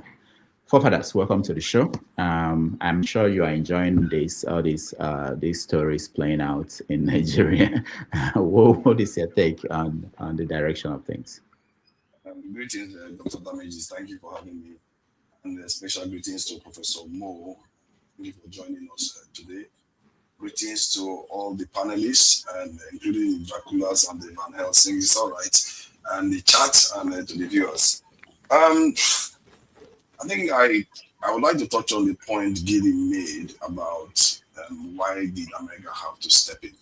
Well, from my estimation, from what I'm finding, they spend almost from 37 to 60 something million dollars on the attack that they just did. And if you translate that to recruiting and arming soldiers, you could get up to 16,000 depending on how you arm them, or 9,000 depending on how you arm them. And if you send them to that area, they'll probably sweep that area better than throwing bombs and landing fields and all the rest. So it shows you that there's something that's going on. And the question is, what is Tinubu trading us for? Now he's gone to Europe again. You know, when he was running for election, I complained. I kept saying, this guy that keeps going to France and everything, you guys think he's going to govern for you. He's not governing for you. And this is what our leaders do. They are not governing for the people. They are governing for outsiders. They are doing exactly what they want them to do. And if we think we are going to get away with it, whether you're happy or not, they are basically trading you like the way they are trading our people in slave trade. According to one Ghanaian, which is very interesting, I saw a video a Ghanaian made today. He said, well, the colonization period has not ended. That since we are still in Berlin, this is that Berlin conference, and he talked about how they are trying to break up this is Somaliland and all the rest of it. Nothing has changed. The whole equation still remains the same. And the way Nigerians are reacting, thinking that these people are coming to save, they are not there to save you. They're just there to figure out how to oppress you even more and use you against whatever enemy that they have out there. If they wanted to help you all this while that we have been friends for almost, how many years we've been friends with America? 60 years or so. If they wanted to help Nigeria, they will give Nigeria the money, make sure they recruit people, arm them to go and take care of that thing. America knows how to help you. If they want to help, they know how to help. They helped Japan build again. They helped South Korea build again. Taiwan, they help Israel all the time. If America wants to help you, they will help you. They are not there to help us. And the fact that after all this suffering Nigerians have faced, some people still have faith in them. I don't know what to tell you. You know, you have faith in the people that destroyed your kingdoms, colonized you, enslaved your people, treating Black Americans terribly in that country today, and you still support them. Maybe you should ask yourself what your forefathers will be thinking of you when you do that kind of stuff. But on the balance of things, I really think that maybe it's a good thing Trump, what he's doing is happening now, because he removes all that smoke screen that the Democrats always put. Now we are beginning to see the raw face of the world. It's beginning to show itself, so that we can actually wake up to our responsibilities. The idea, this is nothing. When I say we need to recruit people on the field, the idea that technology decides everything, the most advanced technology you have in the entire universe is human beings. Let me repeat that again. The most advanced technology you have in this universe that you know of are human beings. And we have them in spades in Nigeria, and we refuse to use them. If you think technology didn't matter, why did Israel bomb Gaza for straight 2 years with the most advanced technology, more than 6 times the explosive power of the Hiroshima nuclear weapon, and Hamas is still standing? But technology has its limits. Sooner or later, you need people to get in there. The territory Israel holds right now that Hamas cannot operate in is because their soldiers are standing right there. They put that yellow barrier and let Hamas come through now. Come, let's see how it's going to work out for you. Because human beings are more intelligent than technologies. Let's learn the real lessons of the world. Egypt used to have similar problem. Algeria used to have similar problem. Why did that Algeria have 2 to 3 times more soldiers than Nigeria does when they are just about 30 million people? How can they afford it? Man, the answer is right there. If you are serious, you're going to find it. Thank you very much. Okay, thank you so much. This is the shortest I've seen for fathers respond to anything more. Anything you are thinking about as we go along? I think I see. No, just something that 3 people have mentioned. 3 people have mentioned Somaliland with Netanyahu. So I'm just thinking, Netanyahu did that for a reason. You don't have to look too far to get to the White House, right? Now, think of Congresswoman Ilhan Abdullahi Omar. We're having battle with Trump. And then, out of nowhere, Netanyahu recognizes Somaliland. Somaliland, of course, is the other part of Somalia where Ilhan comes from Mogadishu, so she's from Somalia. So now this pops up. Let's just think about it. We talk about Kemi Badenoch. We talk about other people who have diasporans, who are in government in America and UK and other places. I mean to think that somebody sometime write a PhD thesis on the impact of diasporans on Nigerian politics. By the way, like I'm saying, the beer parlor thing comes up that Trump bombed Sokoto because Nnamdi Kanu is in this prison there. So sometimes you gotta put these things together and wonder how all of a sudden on the 26th of December, Netanyahu wakes up to recognize Republic of Somaliland. It's not a bad thing to have Republic of Somaliland. After all, it's bigger than Burundi and Rwanda combined. And it's bigger than most countries in Europe, like Liechtenstein, Luxembourg. So we shouldn't panic. If it's going to bring peace to that place, fine. Eritrea, or rather Ethiopia, made a mistake of fighting Eritrea for this long and ended up losing any access to the Red Sea. So Somalis still have access to the Red Sea. They could let Somaliland be, and they have peace in that region. So for those who are worried that it's going to breed problem in Africa, I do not share that opinion. If Somaliland has to be, let it be. And down the line, we'll have to start thinking about our own country. If we have been together for all these years and nothing is working, I agree. What are other options? Yeah. Okay. So that's just something to throw out there before I forget. I'm getting old. All right, thank you. Anna Electrical will be the final person that will weigh in on this, and then I'll give people a chance to weigh in on the Somaliland situation, because there are other aspects of it. You know, if Netanyahu will be the one that will now recognize that country, and then what happens if another country wakes up tomorrow and say they are recognizing Yoruba nation in Nigeria? What does that mean? But let's listen to somebody who is excited about what Trump did, and then hear from Anna Electrical before we move on. About that. For the first time in nearly 20 years, the persecutors are smelling. The Holy Ghost called for a 7 midnight prayer raid. We are part of it, and the result is here today. Amen. And it's just beginning. All those who make others to mourn, they will mourn. All those who slaughter the children of others, their own will be slaughtered. All those who destroy the parents of others, they will not survive. They will not survive. Judgment has begun. Judgment has begun. God told me, I have heard you and I have stepped in. How many can see that God has stepped in? How many can see that God has stepped in? Shall we rise? Fire is burning. Judgment has landed. Give God thanks. For the first time, the persecutor is now becoming the persecuted. Give God thanks for stepping in, as he said. Nigeria will not be the same anymore. Islamization agenda is slaughter, never to rise again. Give God thanks. We owe God thanks, everybody. We owe God thanks. We owe God thanks. I said with very loud sound of the trumpet.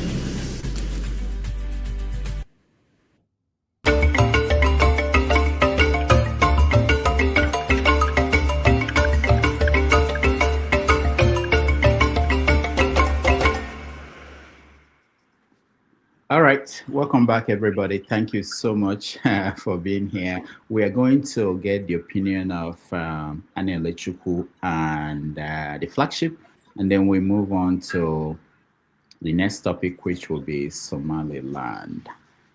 By the way, Rudolph, what else did God tell this preacher? I don't know. I don't know. I mean, just one incident, and God revealed all these things. That's a proof. What if? Anyway, that's something else to talk about. But Anelichukwu, welcome to the show. Hi. Good afternoon, everybody. Hi. Mo, I guess maybe he might be saying you might be the next president of Nigeria. Perhaps. You don't wish me well, man. The woman had died. And Soju will be your chief of staff because he's going to do a lot. All right. Thank you, everybody. 2025 is rounding up, and there was a Christmas gift. Incidentally, it came in ways people do not expect. Righteous man that was saying he hasn't seen evidence. I guess he's one of us who are disciples of St. Thomas. We see to believe. I hope that the journalists in Nigeria should do their work, and at least this happened in their background. They don't need visas to come go see where it happened, and they should give pictures and let Nigerians know what happened. I want to look at this thing from this perspective of letting Nigerians be intentional. The challenge we have as a country is that sycophancy and unpatriotism has taken a toll, that most of the things that happen that shouldn't happen, we allow to happen. A whole lot of times we keep blaming the West, we keep blaming America, we keep blaming Britain from bringing Nigeria together. My thing is, UK has brought Nigeria and created the entity called Nigeria. They have done their part. 60, 65 years after, what have we done with what they did? Okay. If they created something and it is not good, can't we recreate it? Why do we keep blaming somebody who has done something 65 years ago? I think it's dishonesty and laziness. Let's really wake up and be more realistic. Nothing is wrong with Nigeria. Absolutely nothing. Neither is there things wrong with the African man, nothing. But it's just that we allow the worst of us to lead us. That's why we all have all these issues. We're talking about them every now and then. We're discussing the same thing again and again because the idiot will do what the idiot will do. It's just the truth. Now, we say America will not help us. Why will you expect America to help you? Can't you help yourself? That's the question. Can't we help ourselves? Who are creating these problems in Nigeria? Nigerians. These are our brothers, our sisters, our friends, our associates. People will know. Can't we deal with these situations instead of allowing somebody else to come from somewhere to help us? It is even a credit that America is stepping up to use resources and technology they have created to help themselves to come to help us. They struck on Christmas Day. Why is it that our military couldn't have done this? People come smuggling arms, and we keep blaming Libya, blaming other countries. That's where these arms are coming from. They smuggle them in. Don't you have customs service? Don't we have immigration? What are the military doing? They smuggled it, but we can enter into an arms deal legitimately with France, legitimately with Israel, legitimately with America, with Britain, even China, to get the arms legitimately. So why can't we deal with the people who smuggle these things in trickles at the end of the day? I want to appeal to Nigerians. Let's stop blaming. It makes no sense. Every now and then we talk about what the West did, the plans they have, their interest. Why wouldn't they have an interest? What is wrong in us having our own interest as well? Question is, if the West have their interest, what is our interest? Our interest is to allow people come to plunder us. So why can't we put our house in order so that that person who will come to plunder will see that there is no way to come in to plunder? Now, America is striking. Benjamin is sitting over there. The younger brother of Trump is saying, hey, we can come in as well. That's actually what he has said. He can come in, right? So why will he come in? Because we allow rats to infest our homes. That's why python can come, cats can come in. So why don't we sanitize our house and take the rats away? It's possible. We can do that.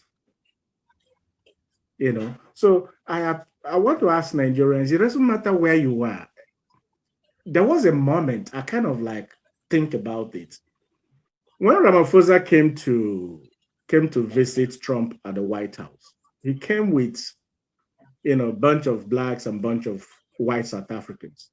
They came. In that meeting, one of the white South Africans was appealed that Elon Musk should bring his technology to help them, you know, to, you know, fight insecurity, you know, and the challenges that they have. And in that moment, Trump said this, and it's instructive. He said, Elon Musk is from there. He said it in the presence of the South Africans, black and white, and their president, Elon Musk, who helped Trump to become president. He's an American, yes. But Trump said he's from there. And for me, that should be instructive for every Nigerian, irrespective of where you are. Whether you live in America here, or you live in UK, or you live in France, or you live in Germany, or you live anywhere in the world. Elon Musk is from there. Elon Musk lives in America. They needed America. They are appealing for Elon Musk to help them. And Trump said Elon Musk is from there, despite that he's an American. That should be food for thought for every Nigerian. It doesn't matter where you live. When we discuss, when we can persuade people, we can persuade here and back home. Let the message be, let's build our home. It's possible. It's not rocket science. And for people who always talk about America is coming to destroy, they destroy Afghanistan, they destroy Iran, they destroy Iraq, they destroy all the places. All you keep hearing is the places, including Libya, the places where there are Islamic fundamentalists, extremists. Now, when you say these places, they destroy, please mention Germany. America is in Germany. Their largest military base outside of America is in Germany. They are in almost all the EU states. They are in Japan, they are in South Korea. These economies, these countries are far more developed than Nigeria. So if America could be there, that means they help them build their economy. So if they are coming to Nigeria, why don't we think of how they have helped Germany or what made them do these other countries better, including Saudi Arabia? But incidentally, there are no extremism over there. So let us stop giving examples of useless countries that Islamic fundamentalists have destroyed, and you keep blaming America for that. If America needs to come to help Nigeria reshape our military, then let them come. If I need to go do that, I will help do. Thank you. Ukraine. Thank you. Thank you. Thank you, Anne Elechuku. If I'm permitted 30 seconds, I will advise that you should be coming to this program every week, particularly in the midnight UK time. You come and counter propaganda. What takes place here in the midnight is useless propaganda. Like they will always tell you America will bomb you and bomb you. Look at Germany. Germany is the strongest economy in Europe, and number 4, number 5 in the world, or number 3. Look at Japan. America's largest America base has in Europe bases. is in Germany. Is Germany, but they will come here. You know, they thought that we are Almajiri, the way they deceive Nigerians. That's what they turned this place to. Propaganda platform in the midnight. Thank you. All right. I just said America cannot help Nigeria. Reason being is its culture. Nigeria's culture compared to what you have in Europe is quite different. Gidi, the way, hold on, let me come in there.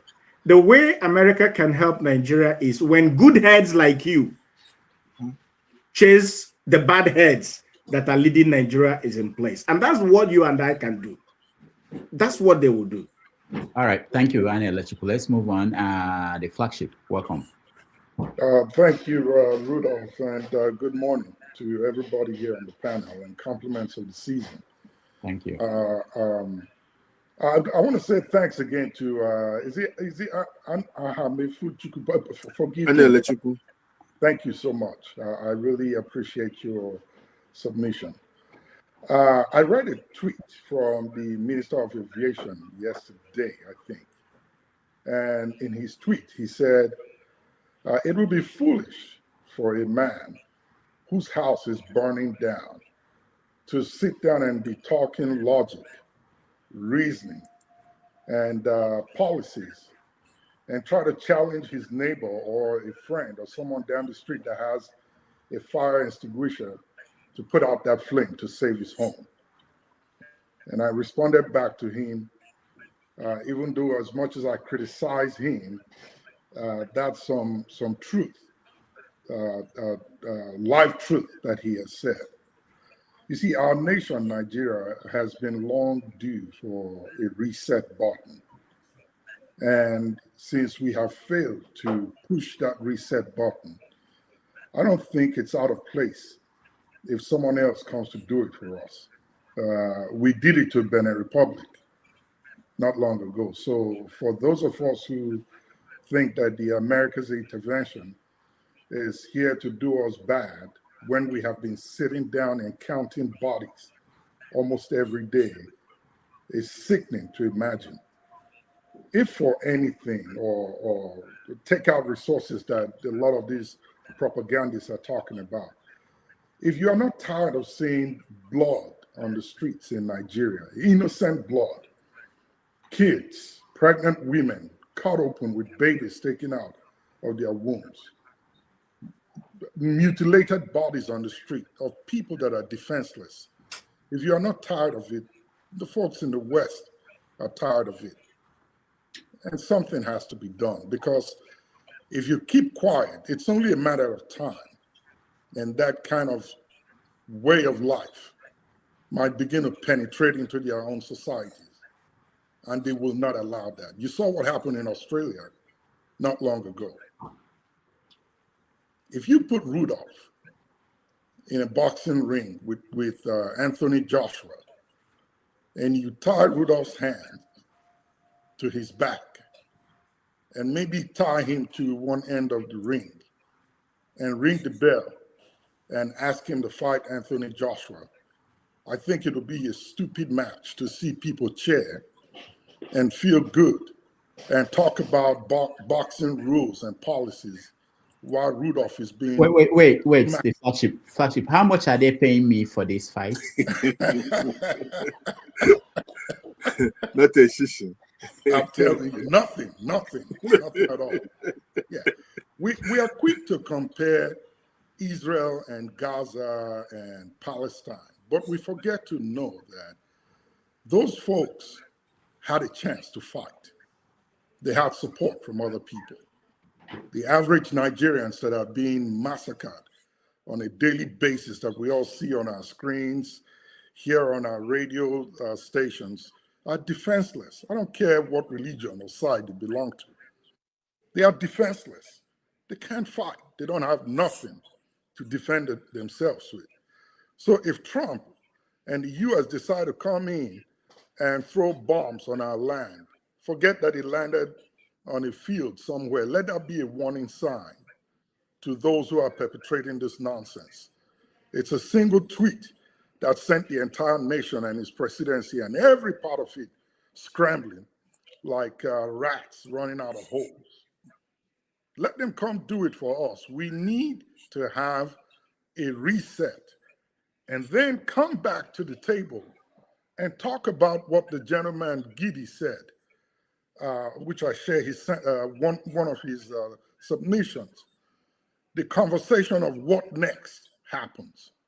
That's where you and I need to be. We ought to be talking about how to be involved in that conversation so we can shape the future of our country if at all we want to make it a country or a nation.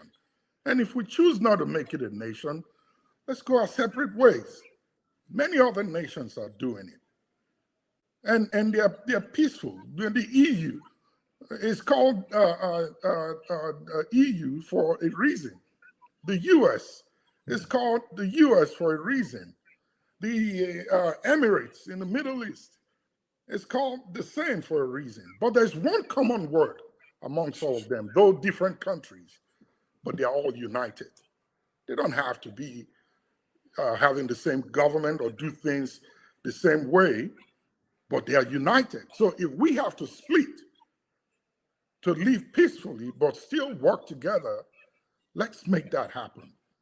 And lastly, for those of us that are thinking that our resources is what the US and the rest of the Western world are looking at and we want to live with for the rest of their lives, newsflash, it's not.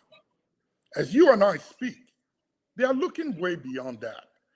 You think it's your rare earth metal that they just found in Kwara State, or the gold in Zamfara, or the Congo. The conversation has elevated beyond that. 3 weeks ago, Jeff Bezos started a conversation. They are going out of space to get rare earth metals that are 1 million times more effective than what they're looking for in other countries. And they've started work on how to begin the move out there to go get them and bring them here. 20 years ago, you and I couldn't do this that we're doing now, talk on a computer screen. Apple has been on for how long? But it's evolved and it's changing. So if you think your oil and your rare earth metals and gold around your small countries, what they're looking for to survive for the next 50, maybe 100 years, you are way, way behind. As we speak, this AI thing that they're talking about has taken over every aspect of humanity. Right now, there's a debate ongoing that planet Earth cannot house the data centers that they are hoping to put together to achieve this AI bubble thing that we're talking about. So right now it's space. They are going to space to build it. And that's why they want to house the data centers, because Earth does not have enough power to power it. And you and I here talking about oil in the Niger Delta, gold in Zamfara, Kwara State rare earth metals that they just found. We are way, way behind, gentlemen and ladies. We need to start to think of how to get on board and have that conversation of what happens next. How can we be in that place where they talk about the future of mankind?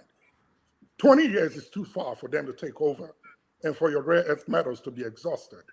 And what happens after that? I'll end my submission there. Thank you.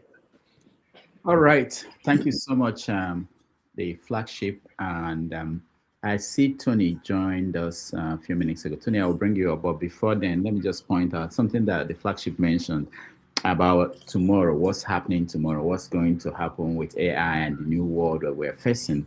I saw a tweet where Elon Musk was reacting to somebody talking about poverty. And he told the person that in years to come, there won't be poverty anymore, that there will be universal income. So this idea that when we frame our politics in terms of people coming to take resources out of Africa, that time is really passing so quickly. We don't see that. They are getting to the point where they are looking for, in most European countries now, people are going to be paid to do nothing. The question is, how will humanity evolve? Who will? Because there will be no need for that. There will be no jobs for people. You know, we have to prepare our minds for that. But we play the politics, the old politics of years past, and talking about oil, who has oil block and all those things. It's like 15, 20-year thinking. But if you think beyond that, 50 years from now, it will be totally different world. All right.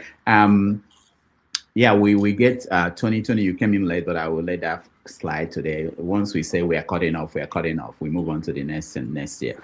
All right, Tony, that's the final say. Then we will take a break. When we come back, we review the year and pick our man and woman of the year. Go ahead, Tony. And Mo, I'll come to you after Tony to give us a summary.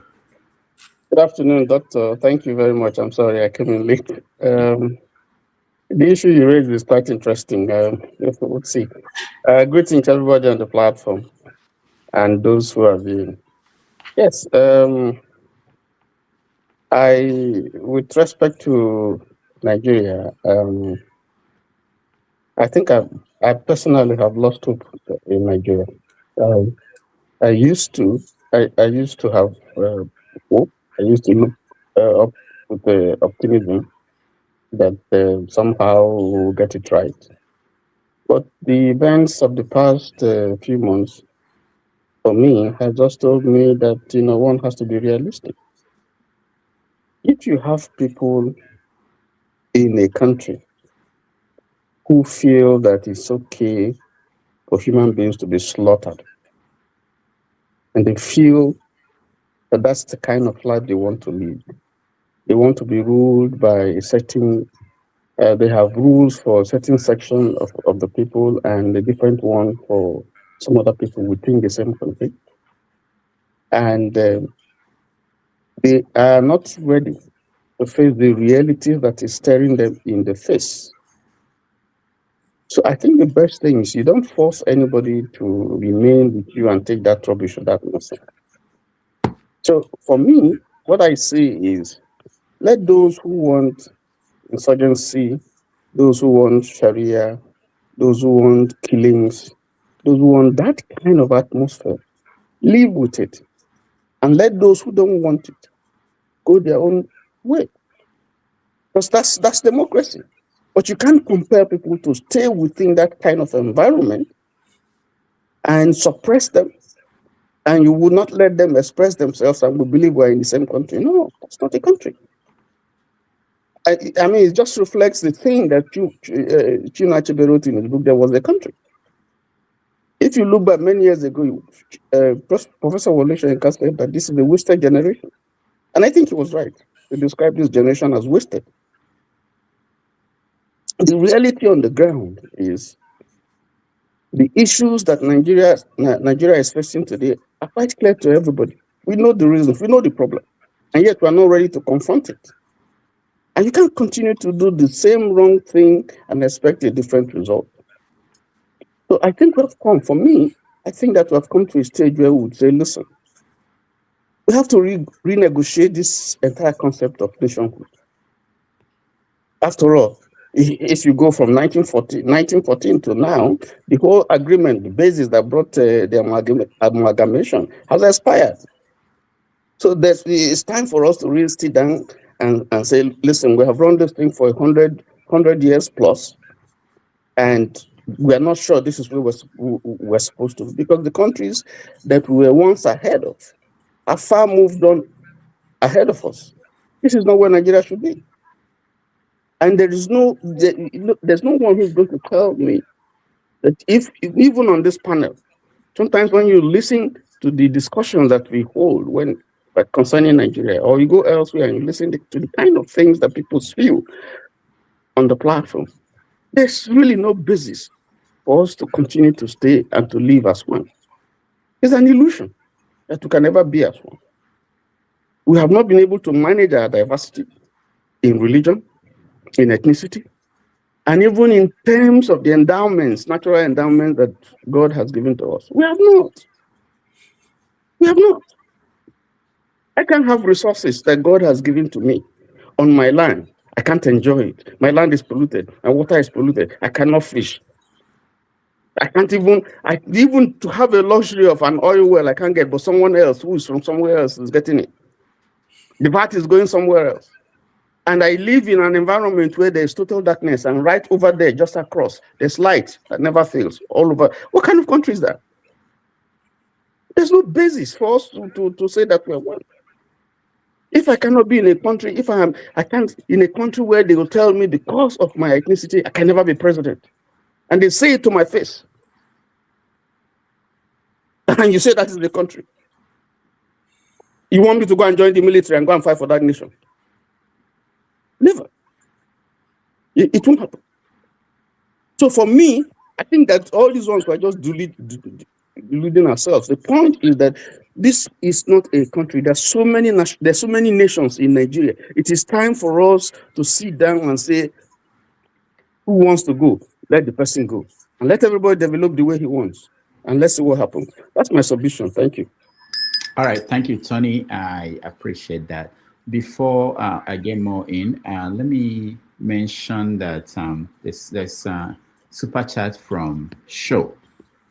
Most of you know Show is an executive producer here, and he's appealing to people to support this platform. Next year is a very important year for Nigeria and very important year for Africa, especially Nigeria. Most people have said, we always say this before any election, that this is the most important election in the history of the generation and whatever. But this one is really important because there are international angle to that, which we are beginning to see. And we are appealing to people we're as good as the people that come in here. We're as good as the support we have. We've been talking about things we wanted to do, get people on the ground to give us on-the-ground reports. They cost money, and we need support to be able to do those things. Even some of the guests that we've been trying to get, sometimes it's very stressful trying to get these people to come on the platform. We count on you. Any way you can help us, we appreciate that. So please consider end of year supports. On public radio, you hear them take out 2 days or 3 days in a week trying to appeal to people to help support the platform. We're not doing well. We have people who volunteer to come here and host. They don't get paid, and that's not good.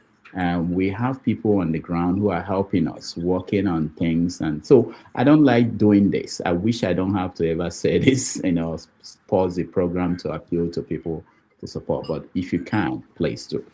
Again, thank you so much. Mo, can you summarize for us what has been... It's very interesting, very eye-opening exchanges. The word Analytic was trying to tell us is kakistocracy. We have the worst of us in power. The only way it could change is through elections, and we know what elections are in Nigeria. They're not reliable. But I have to warn all of us, even those in power, the senators and all that, as JFK said, those who make a peaceful revolution impossible, will make a revolution inevitable. And it's happening.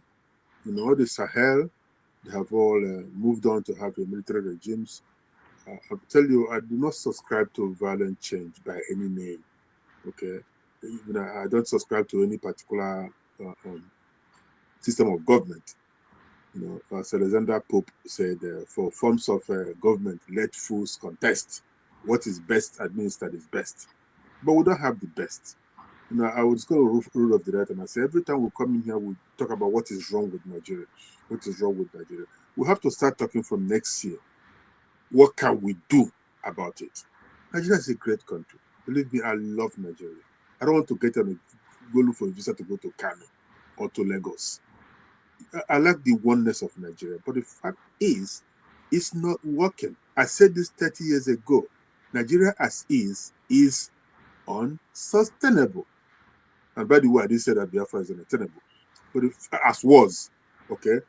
The fact is, we have to rethink our unity, not even unity, our association from 1900 until this. The country is not working. The country has potential. It's not wrong. Even during the war, people were not this hungry. The people that were getting relief materials were those in refugee camps, which is what we call now IDP. People who never left their place. They have chickens, they have food, they have everything in abundance. They were not disturbed by the war. So the fact is, how do we find ourselves in a place where you can't even go to the farm without having a herd of cows come in and just eat up everything? Rape people, kill people, kidnap people. It just cannot continue. We have to find a way to say enough is enough and then do something about it. I don't have all the answers, but everything we're saying today points to one thing and one thing only. With the situation we find ourselves in, It's not sustainable. We cannot sustain it. It is terrible. So as for America coming in, let's not delude ourselves. America is not going to solve our problem. I wish they will come. I wish they will come. As someone has given examples with Germany, Japan, and the rest of it. The war. That war should have helped us more than. How come to this day we're still buying bullets?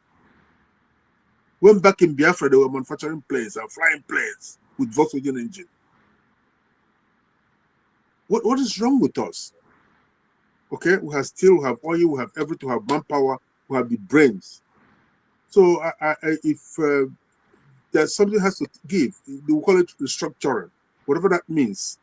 I believe that 2026, that's the year to think and see what we can do, what we can make out of this country. And Rudolph, please do not be coy about asking for this.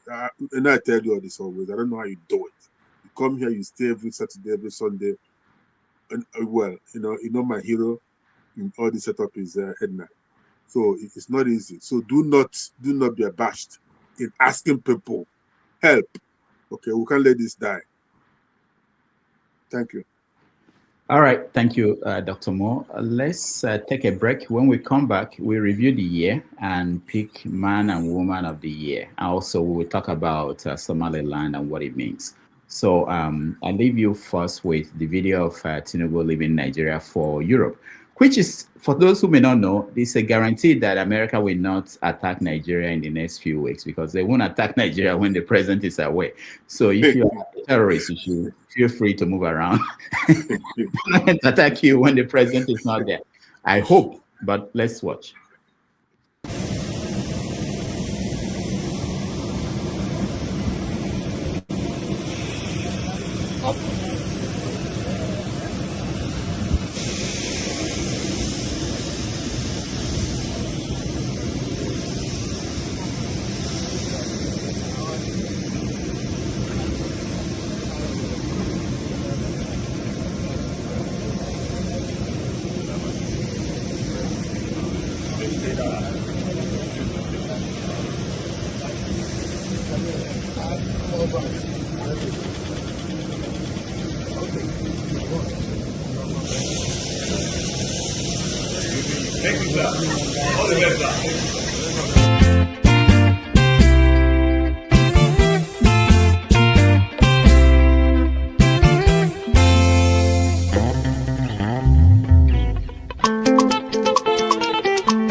Okay, welcome back, everybody. Thank you so much for staying here and joining us. Those who are just joining us, welcome. I can see KJ. KJ, welcome to the show. This is the point where we now talk about the year in review. A lot of things happened, obviously, this year.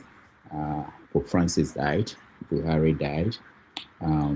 There was peace in Congo, courtesy of Donald Trump. The war in Gaza ended, technically. So many things. So we're going to review all those things. But I will start with, I wish I can remember the sequence that people came in. I'll start with more in terms of what significant stories that happened in the last year to you. You can be international stories, African stories, or maybe you can pick one and Nigeria. So we go around, KJ will be next, and then we go around with everybody and pick the man of the year or the woman of the year as the final thing. More start. Yeah, we have been so disappointed that I will start with something good. Well, as we all know, the good news is that Falcons women scored a victory for us in soccer in July by defeating Morocco. So that was, one of the top news of 2025. After that is down the hill. Starting from just a few days ago, December 25, we've trashed it, so to speak. The U.S. military involvement, that's something that we're not going to forget in a long while. It's another phase in the problems with Nigeria. But we've done that. Let's keep it. The news is still very scanty. Details are still very scanty. The second one is that Nigerian population has peaked at 240 million, living two legs. Okay, so we're now the sixth most populous country in the world. Of course, nobody's counting the dead, but 240 million souls are still living in Nigeria.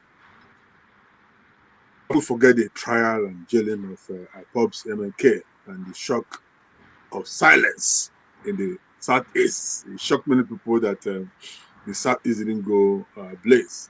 That's because people don't even understand the Southeast and how they think and how they reason. So that came to pass, but also showed me the law will not pass. So that's something that will live for a very, very long time, just like Showa Mimo, who said when he jailed Awolowo that his hands are tied. So remember those things. So this one is going to live for a longer time.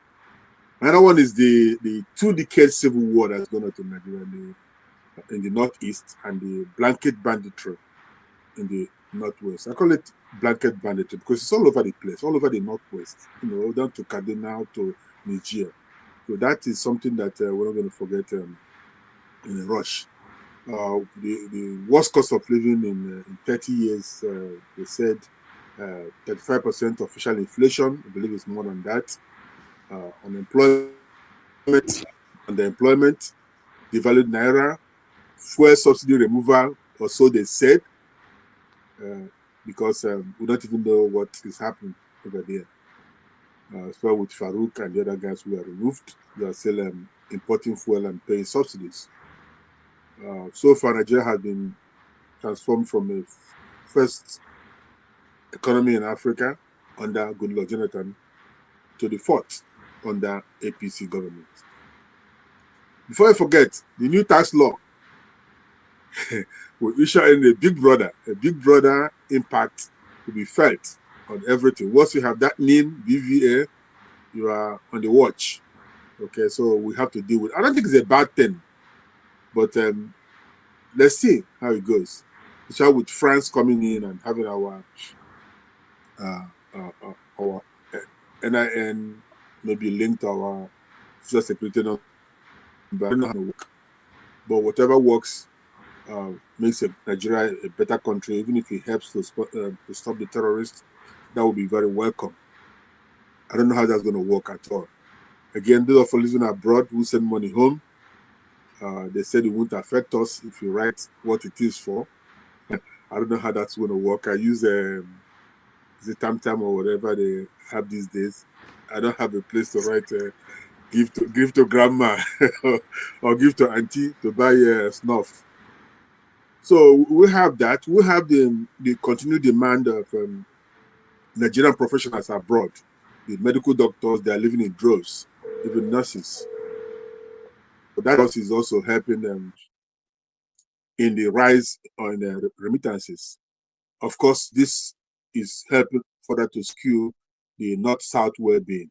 Most people who are abroad mostly come from the south, middle belt, so they send money to their families, and their families tend to live a little bit relatively better, and then the money turn around helps to buy stuff, and people are living a lot better. I don't know how that's going to work, but more people are still coming out. And Canada, I have 3 relatives who relocated to Canada just this year. Okay, so that's not too much. You tell me, what are you doing here? Why don't you just go? So I wish we could. I just wish we could. So, of course, the last thing should be the crude and crippling corruption is crazy. Plus the political prostitution. People just woke up one morning and change party. That's not good at all. That's political paralysis at its peak. You can't have this going on in a country. So these are some of the things I remember. I don't want to go to external places because we have too many stories in Nigeria, far too many. But like I said, anytime you say something is this, you talk about solution to it. The solution is simply that I understand those who are worried about Nigeria being one. I could tell it there's somebody who's maybe listening here and he's been on this show. Cyril Orji is a fellow New Jerseyan. Okay, he said 30 years ago, when we have Nigerian News Group, when the internet was still very, very in infancy, he said, I am personally opposed to one Nigeria if it means maintaining the status quo. And he said this when I said that Nigeria is unsustainable as is. He said, I'm personally opposed to one Nigeria if it means maintaining the status quo. I'm also very strongly opposed to using the emotions of the current difficulties to tear down the country into smaller countries that have no chance for stability. I say this because let's not give up on Nigeria. Let's not give up. It's a great country. If there's anything we can do from next year to talk it up, to make things change in any way, let's do it. Let's not give up. Let's not give up. It's still a good country. But if in the final analysis it won't work, hey, there's always divorce. In fact, Ojukwu told me personally when he came to New Jersey that he supports Nigeria stay slightly apart. Slightly apart. That's what we need. That's what the structure is all about. That's what Tinubu is doing with the regional police. Okay? Taxation, controlling your resources, stuff like that. We can do very little things like that to make that country look a lot better. We can have an ECOWAS region where Nigeria for 6 zones will be like countries in that union. Hey, Scotland, Welsh, Northern Ireland, and England, they are still coexisting. And I think they are doing a lot better than us. Far, far better than us. So I foresee 4 major things, possible changes and outcomes. APC has become a dinosaur by default. And when dinosaurs outgrow their environment, they are taken out by something. That's the law of nature. Okay, that's why you don't have lions and tigers running around in Enugu or in Lagos. Okay, you outgrow your environment, you gotta go. So with Trump on the throne, I expect there'll be a finger on the balance for the election in 2027. Just a reverse of what Buhari and Tinubu did to Goodluck Jonathan. You all remember that? Good. So Obama has finger on the scale. No matter what France says, they won't care. These Western regions are out for their interests, not individuals. They just want somebody who's going to do what they want. Now, our savior may be ADC United. I say ADC United like it's a soccer club, but ADC United is popping up. Okay, it might just help to collapse PDP, which is what Wike wants anyway, and Tinubu wouldn't mind for PDP to die. But before it dies, it might just strengthen ADC. So if that ADC pops up, things might work out. If it doesn't work out well, then baboons and dogs may yet shower in blood. Remember Buhari said it didn't work. This time, it may work, sadly. And if it works, we may have another attempt at a violent change, which I'm not talking about the usual suspects. I'm talking about these bandits. I don't know what they want. These terrorists, I don't know what they really want. If they want to turn Nigeria into an Islamic state, or they want to capture the entire north, or they want to just move down to the Atlantic. So, if they gain any more ground, and if we still have people who are sympathetic to the terrorists still in government, something unexpected may just happen. And may God bless us if it happens. All right. Thank you, Dr. Moore. When we come back to you, you tell us your man or woman of the year. So let me tell you now. No, not now. Not now. Okay. I want to just get a viewpoint of people in terms of review of the year, what's important, the stories that are important to them. All right, Mr. James, I know you have to leave, so let me have your view next. Well, I think the nation is, sorry, I used the word nation instead of country. The country is at war, as we are speaking right now. So this is not the time for us to say what to mention our successes and failures. We are at war. I remember when I was a little boy, while the Biafrans were fighting, that was not a time for them to say, who is the woman of the year or who is the man of the year among the Biafrans. The Liberians were at war. While they were fighting, there was nothing like woman or man of the year. The country is at war. An unmitigated disaster is smoldering in Nigeria. With what happened in Sokoto and other adjoining states recently, we should brace up for a very tough time ahead of us. This is not the time for us to be counting artificial or trivial successes or whatever it is. This is how I look at it. So if you ask me who's the man or woman of the year, I will tell you there is none. I remember my days at the University of Lagos. While we attend graduation ceremonies, the Department of Mathematics, those days, headed by Chike Obi, when it is time to read out the names of graduates, they will say, mathematics department, no graduate. Everybody will apply. You get what I mean? Because nobody qualified to graduate from the Department of Mathematics for that very year. For this very year, no Nigerian is a man or woman of the year. That is my opinion, because we are at war. So we should be thinking of what to do if the country is going to break up. How many republics will appear? Nobody's thinking about that. Our leaders of thought, this is the time for them to sit down behind the scene to work out the modalities. So the country break up, for example, let's say Biafra, will they incorporate what's it called, the coastal minorities to be part of them or not? This is the time for the leaders of thought to work out the modalities. If we are to live together, on what terms are we going to live together? What type of government? Is it a monarchical government or republican government or whatever, or a condominium or what? This is the time to work out these modalities behind the scene in order for us not to be like Southern Sudan. So this is my opinion. That is locally, there is no man or woman of the year. Nobody is qualified for that honor. Then internationally, when we are talking of man or woman of the year, I think we should think seriously about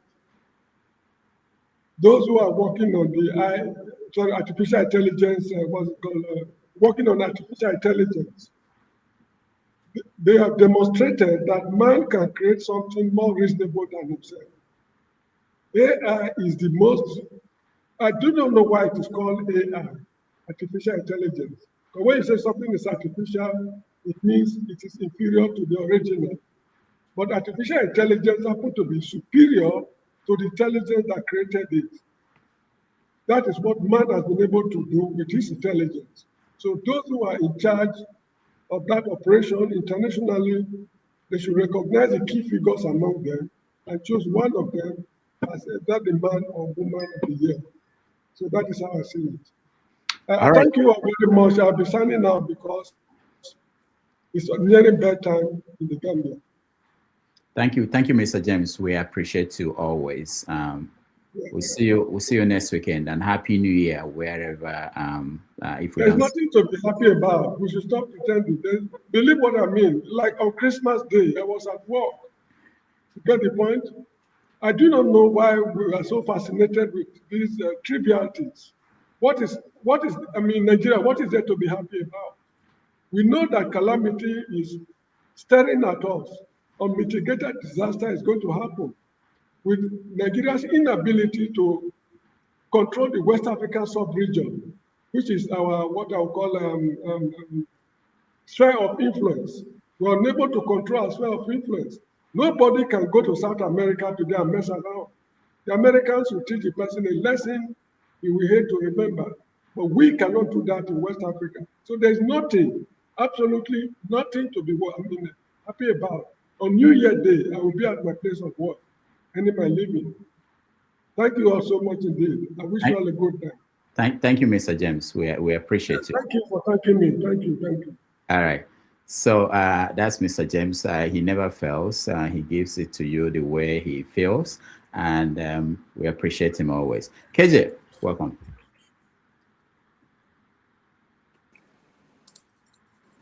Thank you, Dr. Rudolph. Thank you so very much. I try following you people. Whenever Dr. Mo is here, I try to follow him. He's a man I hate to love. I love to hate. And I appreciate him so much. But sometimes we are on the other side. But that doesn't mean, because, we are Igbos, and somebody who have a different view from you, it doesn't necessarily mean you all cannot, share the same listen. That's why we have a very vibrant communities in our place. You bring your idea. We all sit down and trash it. The idea that you have brought, which I don't like, is that, Nigeria was not a creation of God, It's a creation of, men like us. And if we have agreed long time ago that the nation was set on a premise of inequality, where one particular tribe is given utmost power to do whatever they like and get away with it. If we had accepted that we're building a society where everybody will be equal, maybe we should have solved our problem long before Donald Trump arrives. But we have refused to do that. And so now, somebody outside of our home is coming to correct us, to teach us how to live our lives and, probably help us. I'm sure, Dr. Mo, you must have heard the story of the two brothers who are fighting over a loaf of bread. And the stranger came and said, what's the problem here? He said, it's a loaf of bread. This guy wants to take more than myself. And the guy said, okay, let me have it. Which one is bigger than the other one? Both of them said the left one. The guy cut from the left one and put it in his mouth and was chewing it. And when he said, which one is bigger now? The other guy said, the right one. So he cut again. Before he knew it, the bread was almost finished. And the two brothers said, but you're finished. He said, no, I'm trying to make it equal so that both of you can have equal part. That's what is happening here. We have been fighting, and now somebody is coming to help us have it equal. Thank you for being here. We really appreciate your contributions and your time. I always say that time and treasure is what nobody can really, he wants to expand it, it doesn't come back. So anytime somebody have opportunity of being with you, I take it as a great pleasure, because those times will not be reversed in that person's life. And having said that, Dr. Rudolph, I don't know, you want me to go straight? Let me go straight to say my man of the, let me leave what you have discussed before. Right? No, maybe just give us one story that is important to you in a review of the year, important story, and then you can give us your man and woman of the year. Okay, the man and the woman. There are many stories that comes to mind, especially when it has to do with Nigeria. And one of the things before, more than ever before in Nigeria, the fault lines came in. Everybody could see it. we all have been hearing about it. We all have read about it. But one singular individual who brought that fourth line to the public or to the glare of every one of us is Mazi Nnamdi Kanu. His trials brought about everyone to see the injustices or the way that law is perceived in Nigeria. The high-handedness of the courts also shows that the law is only written for one particular people, and when it gets to those people, the law can be bent. It can be, it can be spoken to. It can be done. Anything can happen to it, and it will not be a problem. So here is that's my major story for the year, because it exposes all the the fault lines in Nigerian nation as a nation. And then, yeah, which is my best story? I think I don't really have a good story to. There's nothing really to. Well, just like Dr. Mo, maybe I'll say because the girls won a cup for us, so that seems to be a good story, and so we can actually hold that as our good story. And then I also will say, a bigger fish decided to play out the smaller fish. The story of Dangote and Farouk. Yes, because before now, the other man called Farouk had the upper hand. It's just like if you watch WWF, the wrestling match. Now the table has turned, and this other one has the upper hand, and obviously the one who has the upper hand has kicked the other person out, thrown him out of the ring. Not necessarily because he's a better person, but because now the ball is in his court. He has the yam, he has the knife, so he's cutting for them how much they can have.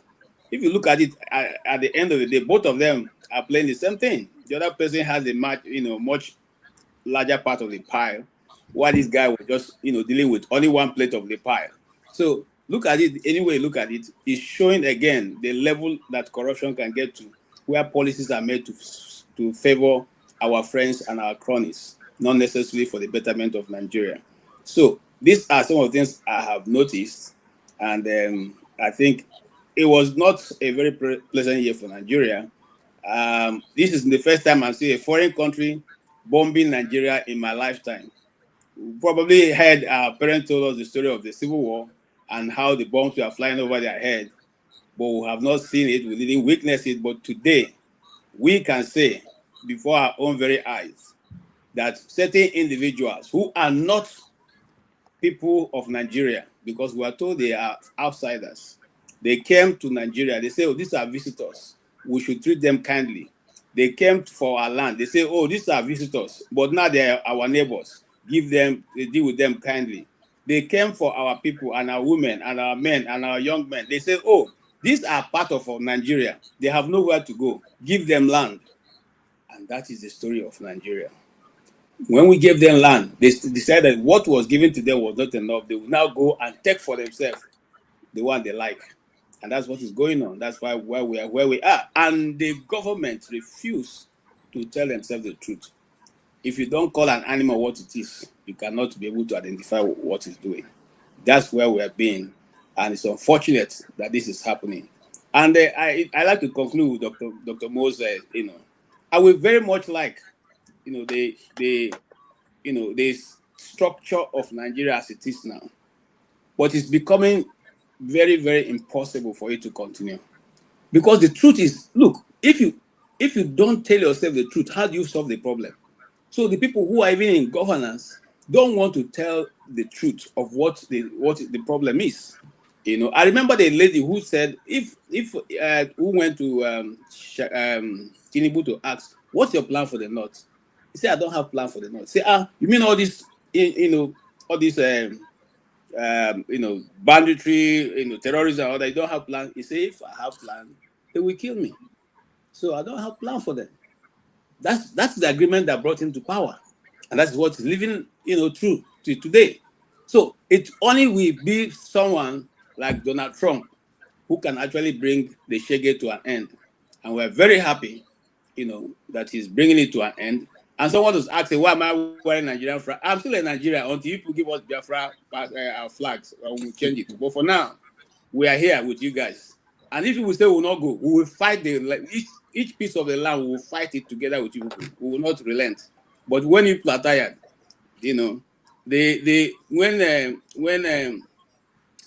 what's his name now? The Bible. Jacob was blessing his. Is it Jacob? Isaac was blessing his sons, the two sons. He said something to the one who cheated the other one. He said, "I have given all my blessings to that one, but when you struggle so much, if you struggle too much, you will break the curse over him, and you will prevail." And somewhere down the scripture, you find out that his brother had broken the curse and was even more richer than Jacob himself. That's what's going to happen. So you either let us go, or at the time that is designated, we'll all go in peace. Thank you so much for the time. All right. What about your man of the year? I have so said it now. Man of the year is Nnamdi Kanu. Oh, Nnamdi Kanu. Okay. Yes, that's my man of the year. Because where is the law? If you show the law, we'll withdraw and give another person. There's no law. You don't take somebody to court when there's no law. That's my man of the year. Anytime. All right. Thank you. I'm sorry. Just me add one more. Have you seen anybody who was put in prison and other country musicians are singing with his name and praising him? There are more than 10 of those tracks on the internet where they are singing in Swahili language and all the Eastern language. Only Nnamdi Kanu. Only Nnamdi Kanu. No, have you heard of Mandela? I said Mandela. Okay, good. Yeah, so they compose songs for him, and we are all enjoying the song. If you want, I can play one of them for you. I have like 5 of them. No, I'm not doubting what you said. Okay, thank you, sir. Thank you, KJ. All right, let's hear from Kene. Kene, basically, man of the year, justification for your choice. Okay, thank you. Good to be here again. So I will start with, you say man of the year, but I have men of the year. Okay. Nnamdi Kanu number 1 and Donald Trump number 1.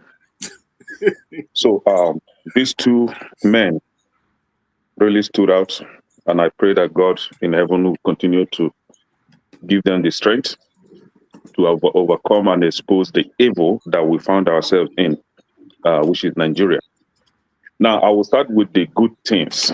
I wouldn't want to start with bad things, right? That has happened to Nigeria, or that is still happening to Nigeria, because I know everything in Nigeria is evil. But let's start with the good thing. At least there must be something good from that country. And number 1 is the fact that Wike was challenged by a young military officer, someone that has never been challenged by anyone. Everybody is literally scared of this animal. But a young military guy is, challenge him, and he couldn't do nothing. Now, secondly, the good thing that has happened to Nigeria is that those that supported Tinubu in 2023 election, those that participated in rigging the election, are all suffering today. And you remember last time I told you guys, soon after that rigging that they call election, I told you that Wike will later be disgraced by both PDP and APC. Phase 1 is over, phase 2 is coming. Now, my happiness is that all of them are suffering. Their life has never been any better. It is going from worse to worse. And some of them are running away from Nigeria. Some professionals without brain, they are all running away from Nigeria, going to Canada, US. Some even end up in Egypt. Oh, Lord. Now, another good thing is Trump's intervention for being able to stroke about 1,000 plus terrorists without Tinubu's approval. So if you see anyone... Wait. How many people? 1,000 plus. Yes, 1,000 plus. Anyone giving you any number less than 1,000 is a liar. Where did you see this story? I really want to see. Okay, don't worry. Dr. Damage, see, you see, in Nigeria, we all have our own source of information, right? But the truth is, anything that Nigerian government is, promoting and having their online touts promoting is lie. When you hear them saying that, Tinubu gave US approval, Tinubu wasn't even aware that US was going to strike.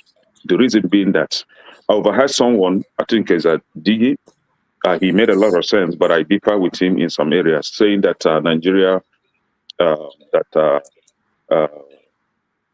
Trump attacking Nigeria is not going to. I was like, hold on. Tinubu isn't even aware because one, even recommend that instead of US striking the terrorists, they should have given the Nigerian army the weapons to do the job themselves. No, you cannot give a terrorist weapon to attack his fellow terrorists. They are not going to do that. For how long have you been waiting for these people to attack the terrorists? Have not done that.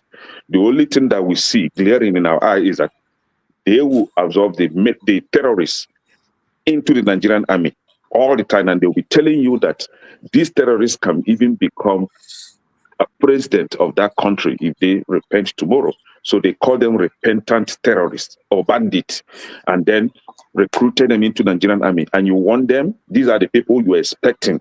You are really expecting these people to attack their people, the so-called terrorists. It is not going to work. So one of the good things is that Trump was able to send 1,000 plus to Allah. Let them go and enjoy 72 virgins peacefully. Now, we have a lot of these so-called leaders in Nigeria being exposed this year. And most of them claim that they love Nigeria, they are patriotic Nigeria. But as we have it now, we all seen that they are the real problem in that country. They are the terrorists. Anybody that sympathizes with terrorists is a terrorist, right? Anybody that tells you that if you attack terrorists, you're attacking the North, he's a terrorist. Because are you trying to tell us that Northern Nigerians are terrorists? Hell no. We have good people from Northern Nigeria. And one good thing again, is that Tinubu was able to expose this Fulani nonsense, where the Hausas are beginning to wake up from their slumber. The Hausas are beginning to disassociate themselves from Fulanis, telling Fulanis that you guys are visitors, you are invaders, you should go back to wherever you come from. We don't know you, you are not our brothers. And now, religious-wise, they are beginning to know that race connects us more than religion. We as blacks are more affiliated to one another than being Christian or Muslims, right? These two religions are foreign religions. We have one coming from the Arabs and we have the other one coming from the Europe, right? So they are visitors and we want them to go and leave us peacefully so that we continue to face our God the traditional way. Now, the bad things that have happened to Nigeria, I think is only one thing, only one thing. They've got the fact that those Tinubu supporters that are running out from Nigeria, they voted for a thief, for a drug baron to bring the economy to better their life. They are running away from the country. So the bad thing is that those countries that they are running to are sending them back to Nigeria. And I hope and I pray that Trump will send each and every one of them back to Nigeria, deny them visa, revoke their citizenship, send them back one after the other so that they will go and enjoy the Nigeria that they are proud of. You cannot come here all the time and be lying to us. I'm a proud Nigerian. But when you are sent back to that Nigeria that you should be proud of, you start crying, you start lamenting. Who owes you anything in Europe? Who owes you anything in the US? US is their country. Are you from US? You are from Nigeria and you're a proud Nigerian. So you should go back to Nigeria and enjoy your good Nigeria. So I think, I don't know, but thank you, Kenneth. Lastly, we shouldn't be saying that we don't know which way to go. We don't want Nigeria to be divided. And then we hope. No. At this point, tell ourselves the truth. We are hopeless.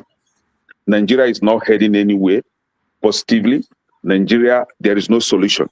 And some of us are now calling, since we are all hopeless now, we are all powerless. Let's just divide the country and let all man go peacefully so that when we see tomorrow, we still become neighbors. Like if, for example, I see somebody like Masca tomorrow, I'll say, hey, he used to be my Nigerian brother. He used to be. Do you understand? We can give them visa and they will come with visas. They will respect themselves. Like Shosho, one man, for example. Now, one man can come to Biafra, Biafra, right? Will subject him the way he should behave as a foreigner, or else. Exactly the way you behave as a foreigner in America. Thank you so much. Let's hear from Femi. Femi, go ahead. No, Okay, the thank visa you. is not automatic. Visa is not automatic. It shouldn't be automatic. CM, hold on. When we come to you, we're coming to you. You can Femi, reject some visa applicants. Femi, go ahead. Hey, CM, don't let me use your internet. Anyway, so Femi, before you start, we're giving 3 minutes so that we can get to everybody. Time is running out. Yeah, our guest Mo has to leave, and we wanted to do it in 3 hours. So 3 minutes. You are a man of the year. Don't worry, I'm holding Mr. Dr. Mo down for another hour. You can't get no. 30 minutes max. 30 max. I'll pay you. I'll pay you. Do overtime. No. It's not money at all. Okay. Anyway, Mr. Dr. Mo cannot come and chance us now. Today, all of us now guess. Okay. So you asked for the major events or something. So I have a list, but I'm not going to repeat what most people have already listed, and we already know what happened for the most part. My list includes everything from the G20 summit, which has its own controversies, from America not attending, and the aftermath, which would include South Africa not likely being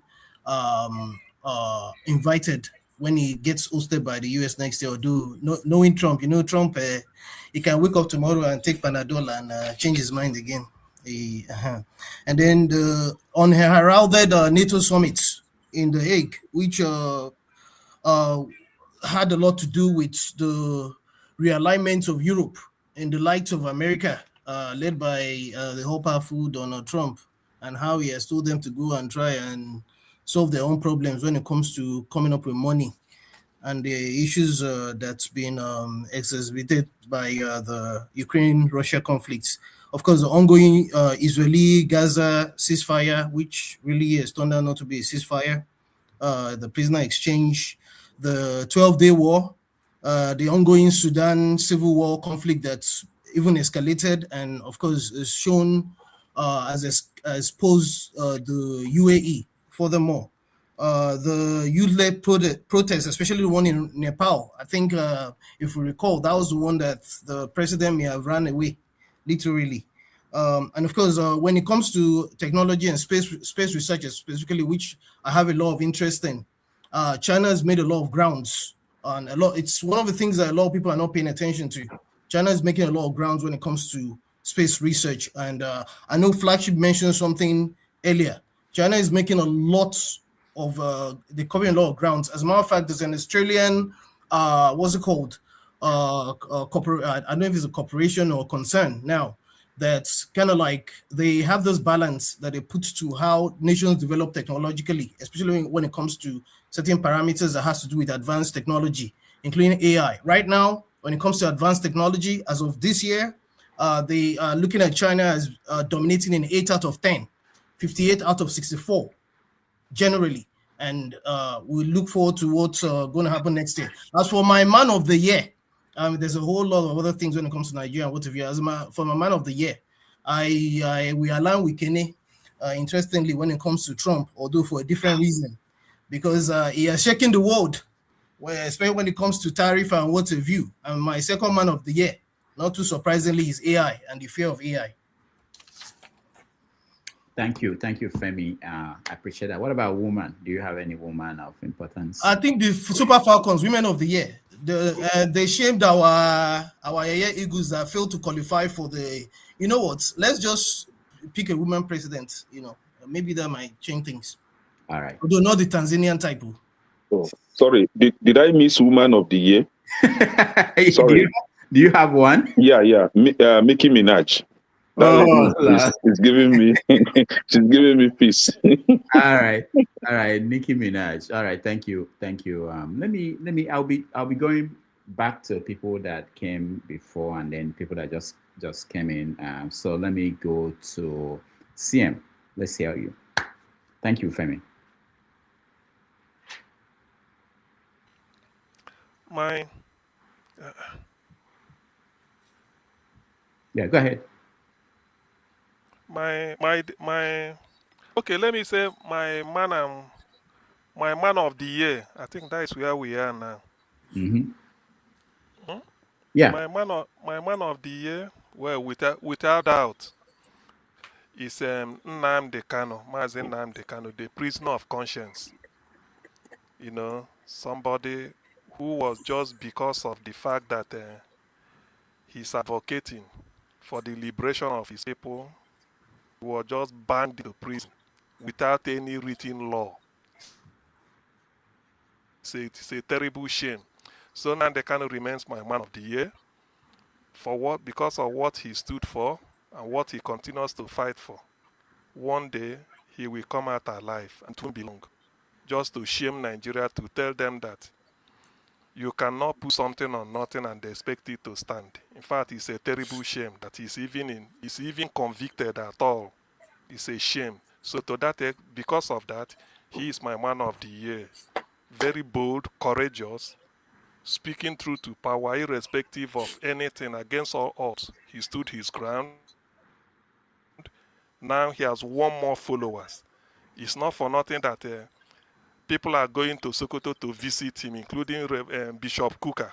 Everybody, they are falling on top of them, on themselves, to go and see him now they can in Sokoto. If it's not that important or his message is not resonating, I mean, it should have been confined to the dustbin of his. The fact that people are going to visit him, governors, whoever it is, it means that yes, he's somebody to reckon with. His gospel can be likened to that of Martin Luther King. Martin Luther King. Yeah. Then for my woman of the year, I will choose Dr. Mrs. Ngozi Okonjo-Iweala because of what what she stands for, and what she has achieved as the first woman director of the World Health Organization. I read somewhere, World Health, probably World. subject to stand to become. World Trade. I mean, sorry, World Trade. World Trade Organization. Sorry, World Trade Organization. So she's my woman of the year. She's a beacon of hope, an Amazon, an icon, the best economist, the greatest economist ever to be produced by Nigeria. If you know somebody who is better than her, let me know with a result. Nigeria has never had a better economist than Ngozi Okonjo-Iweala. Then I understand she wants to open an outpost of World Trade Organization somewhere in Aba, just to give Philip and then to augment what Dr. Alex Oti is doing. So more days ahead, good news, and I wish her well. She is my woman of the year without any shred of doubt. Thank you. All right. Thank you so much. Our guest, Dr. Moore, has to leave, so let me give him a chance to give us his man and woman of the year, and then we continue. Moore, go ahead. Yes, thank you so much. I think it's KJ said it for me. I will go with Nnamdi Kanu. Nobody comes close to me. Well, if you have a distant number two, you may talk of just a week for his rise and fall. Okay, which is sweet to so many people. Man of the year or one of the year is not because the person did a great thing, but because of the person resonated with people during the year. So for one of the year, I'm going to go off the flank and go for Regina Daniel Moko. For the crash of May to December marriage. We know these things don't work. We just think God is going to come from heaven to make them all right. Okay, but also because Nollywood has been, like the last speaker said, a beacon of hope for Nigerians. The film industry is so popular out here, it is unbelievable. I have colleagues who tell me stories about Nollywood. I have to go back and watch for us to have conversation. So Nollywood is going places, and for that, I think Ngozi is okay, and the rest of them, they are good. We know that. But Regina Daniel Smoko is my woman of the year. Thank you so much, guys. I have to go somewhere, and thank you for having me. I'll be back next year. God bless and take care. Rudolph, your book, get to me, signed. Yeah, with Trump's signature. across the page. Thank you so much, Mo. And we'll be talking. Okay. All right. Bye, guys. Thank you. Let's go to forefathers. You're a man of the year and woman of the year. Yeah, first of all, I'm a bit shocked by some of the men of the year. Why should I be shocked? And women of the year that everybody has picked. You notice that they pick people that are either serving their oppressors or they cause a lot of destruction to their own people. But that said, clearly in Nigeria, the man of the year is Dangote. He has given Nigerians hope. And then based on the fact that he might even scale up his production to 1.4 million. The fact that nobody mentioned it, it's just crazy. This just shows you how crazy we are. I don't know what is wrong with us. I really don't know. What can I say? Then Natasha Kuti, because in politics you don't get to see people that try to do the right thing by the people. And she's one of the few. And because nobody even chose to notice, I no wonder we never produce nationalists that actually wants to do good for our people. None of them even mentioned the OT. They are all talking about Nnamdi Kanu. I really sometimes I don't know what is wrong with us. Something is seriously wrong with us. Do you care for vanity or what is that? The people that are actually helping people on the ground that have actually affected lives on the ground, nobody bothered to care about them. And why would anybody want to work for this country when you have people like this that don't appreciate good work? They can't see it, they don't recognize it. They would rather people bluster and ask for forgiveness tomorrow. So people cause bets and they will say, let's forgive them. Then you wonder why you get what you get. Look at the country. The spirit that governs all of you is what kept Nigeria this way. And some of them say, let's go back to the way we were before. It's like a dog going back to his vomit to go and get it again. How many nations have you seen do that? They all go forward all the time. Even when some of them slaughter each other in the 50s of millions, they still come together and go forward. What are the year brought to you that has even come close to that? That you put just in your feelings. I really feel sorry for us. If I was a Igbo man, I'll put us out of our misery because they have the opportunity to do that now. Malaria can't stop them anymore. They have cure for it. They even have vaccine for it now. Yellow fever can't stop them now. The thing that stopped them before is not there anymore. I don't know why we're even here. If they say they want to wipe us out now, what will stop them? They are living by their mercy. And none of you even feel any sense of urgency. You don't even feel any sense of urgency for your children, your children's children. Because it's okay. Let's welcome the destroyers of our kingdom. Let's welcome continent destroyers that even have more power to destroy continents. And they are thinking of other worlds, like somebody has highlighted today. If people can live in other worlds, what makes you think that they can take over what you have here?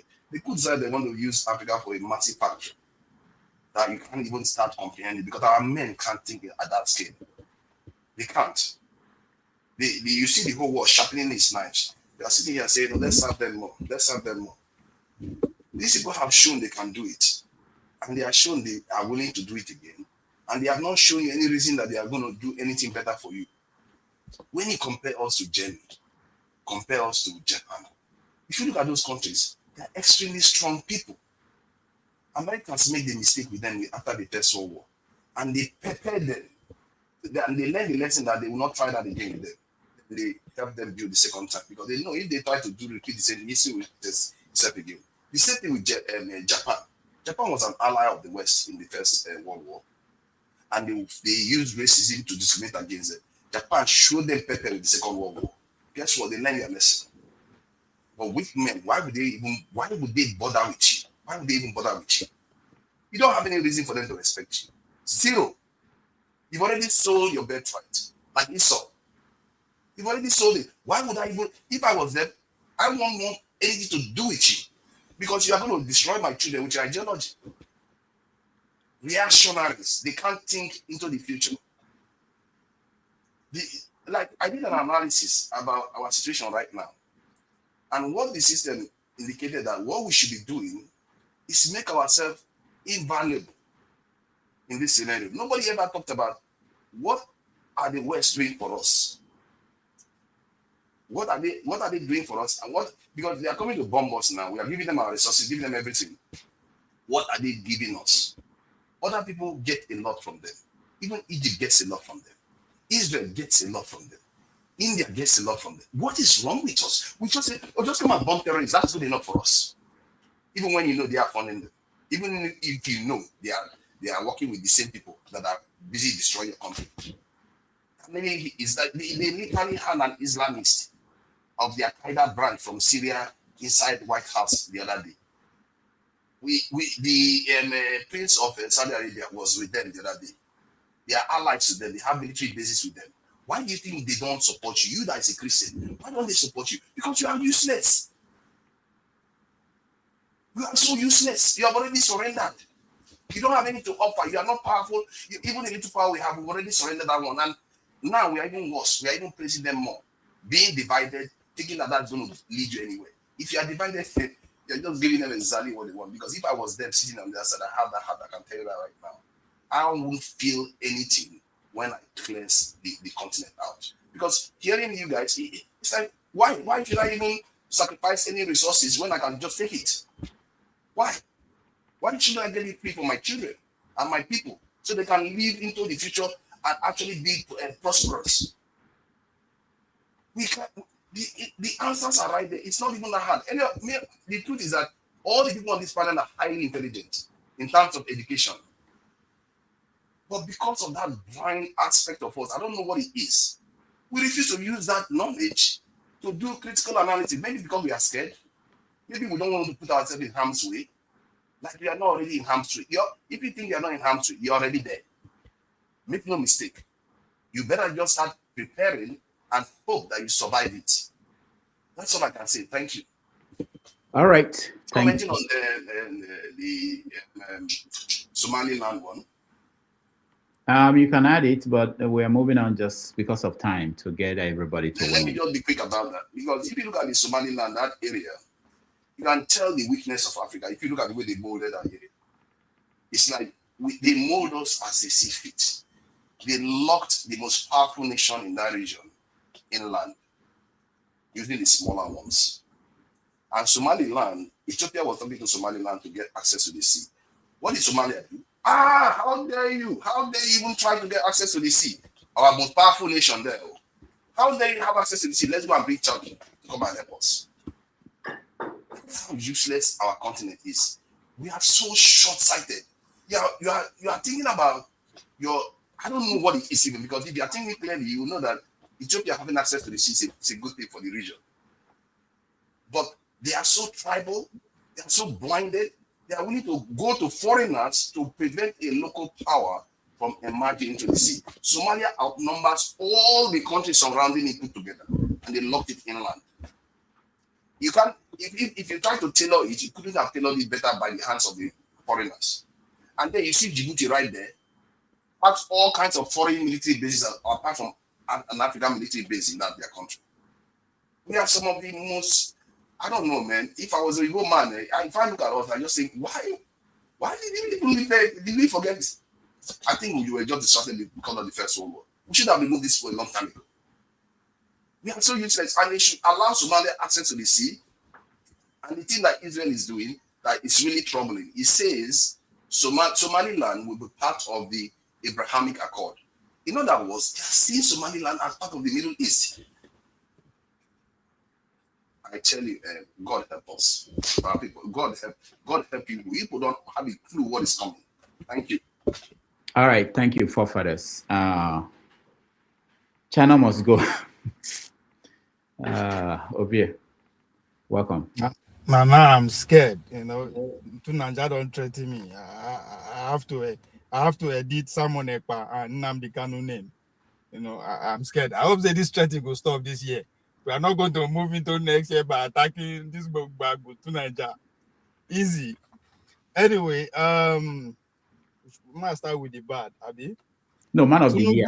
We're narrowing down to man of the year, and yeah. I use the same. I know they talk too much. Don't worry. Tinubu to me, I think can never get. If it get bad than it gets under Tinubu. Tax reform in January. Removing Fubara in June, in May, I've been in March, June. Then under his watch, we have fireworks from foreign nations. Even my father, who was 90 years at the age of, he was 90 in 1822. Say, no, you know, if you imagine as it that we are going to have that kind of fireworks in our domain. So that's new. The good thing there, then Wiki and Soldier, that's a revolution. You know, when we see the men in their places telling us, oh, I said this is how they run the country. That's new. That's another height. Dangote and Farouk. I don't think people understand the implication of that. That man maybe in political career don't finish, but in Nigeria with it.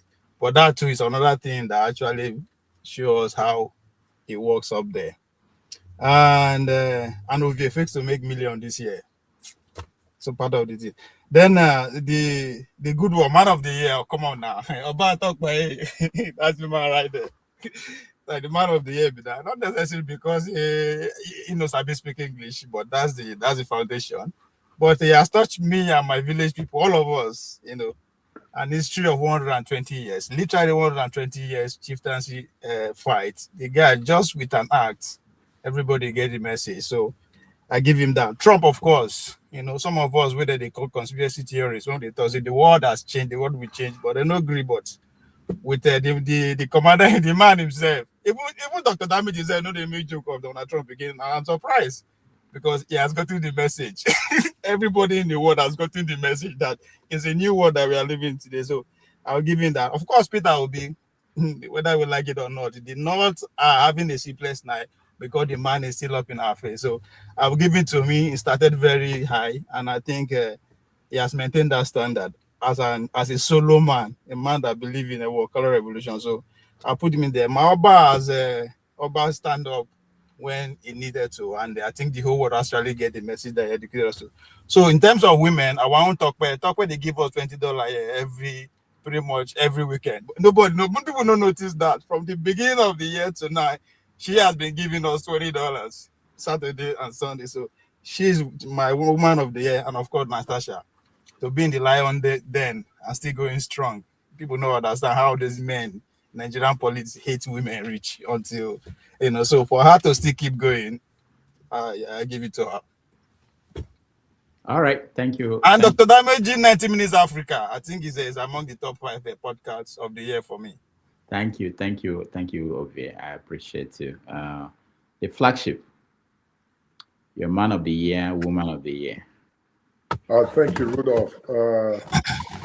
Yeah, what I was going to say, I have a question. I think today's the 28th, right? I'm trying to. 28th, yeah. Yeah. So we're like 3 days to the end of the year, and Nigeria's president has jetted off out of Nigeria. When all presidents are remaining in their countries and preparing their New Year's speech and plan for the year as it starts. The only president that I've heard that is running away from his country is Nigeria's president, except it's for a tactic to try to push back on Donald Trump, who's flying his drones around Borno State right now, doing recon exercises. If that's to stop him from releasing the other part of the complimentary wishes that every one of us give at this time of the year. The first one has been given, Merry Christmas. So I think Tinubu is trying to avoid Happy New Year from coming from Donald Trump, should he decide to do that by the first of the year. That leads me to listing my man of the year.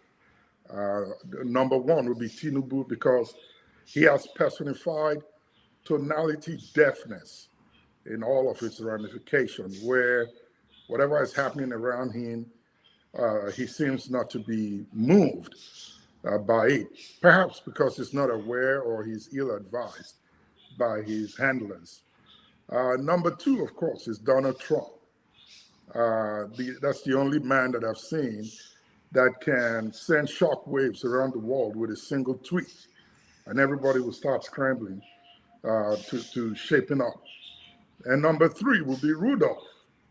Rudolph, you've also personified some sort of tough and thick skin to comments that are derogatory, most especially against you. You don't seem to be moved by it.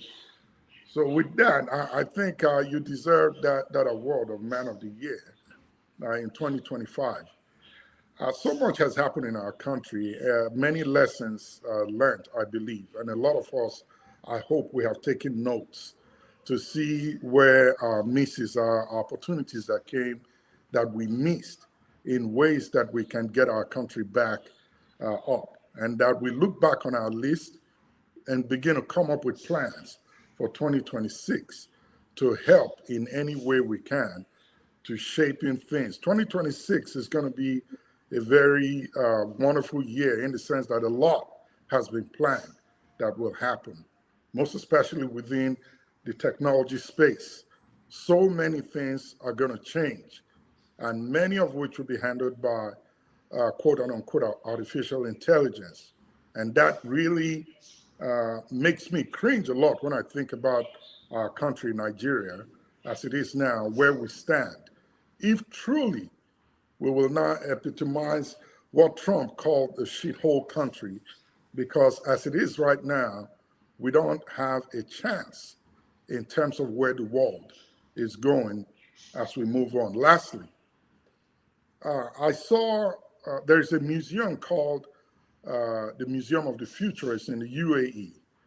For those who go there a lot, please take time to go there and look at it and see what has been projected or at least planned for what the future of mankind will be on this planet, both by nature and humans. And every time I see that, I wonder where Africa would be. If you take a look at that map, there's a globe out there in that facility. Take a look at it and see how it is, the whole continent have been restructured and how it's going to look in the not so far future. So I'm hoping that as we round up 2025, we as a people, and I'll put the burden mostly on those of us who are in the diaspora that have seen the other side of the world, how we're going to come together beyond meeting in this space in different platforms to speak and tell how eloquent we are and show our knowledge of geopolitics and all of that history. How we can put all of this knowledge together as a people in the West to come up with a plan for our country, Nigeria, to at least get up to where we can begin to lay foundations that our children will build upon. Thank you. All right, thank you so much, the flagship. I think we have Anelechuku, Tony, and Dr. Damage is still not having on another section. No, KJ is. KJ, okay. Yeah. All right. All right, Anelechuku, go ahead. Rudolph, you can put me in the backstage, please. Okay. Thank you. All right, thank you. And Happy New Year to everybody. Yeah, thank you. Who is saying? I don't know what's saying that. I'll get it out. Taken care of. Okay, go ahead. All right. The events for me, the developments in Nigeria, and how Tinubu has shown to any patriotic Nigerian that he's not a competent person to be in the leadership of Nigeria. He's actually a mistake. And in 2027, which come beginning from next year, 2026, every Nigerian of goodwill, every patriotic Nigerian who wants a country that is called Nigeria should understand that you have a dog in the fight. You have a role to play, directly or indirectly. People you can influence, and in the comments we make, in the presentations, in all fora that we are in, we should be able to ensure that we have a country with a better leadership. Because what we have so far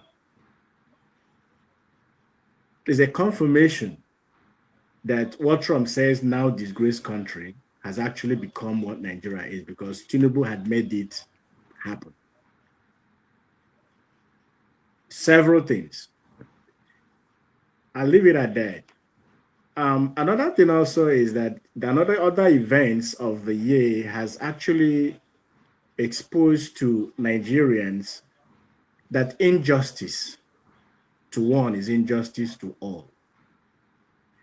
Every tribe in Nigeria gather when the problem is an Igbo man in the box.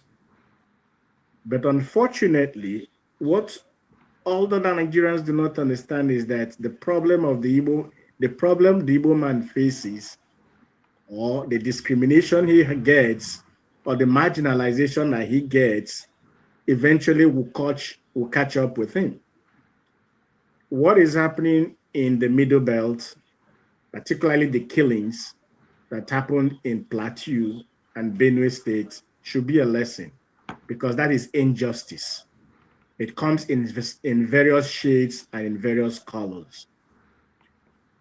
And even on this forum, I saw injustice, and somebody cried out and became an Igbo man, unfortunately, because I will cite Ovie. I'm glad he's here.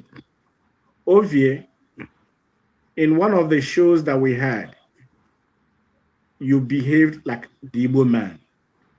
The Igbo man is called emotional. The Igbo man is called sentimental, because when he is victimized, when he is marginalized, he cries out and he says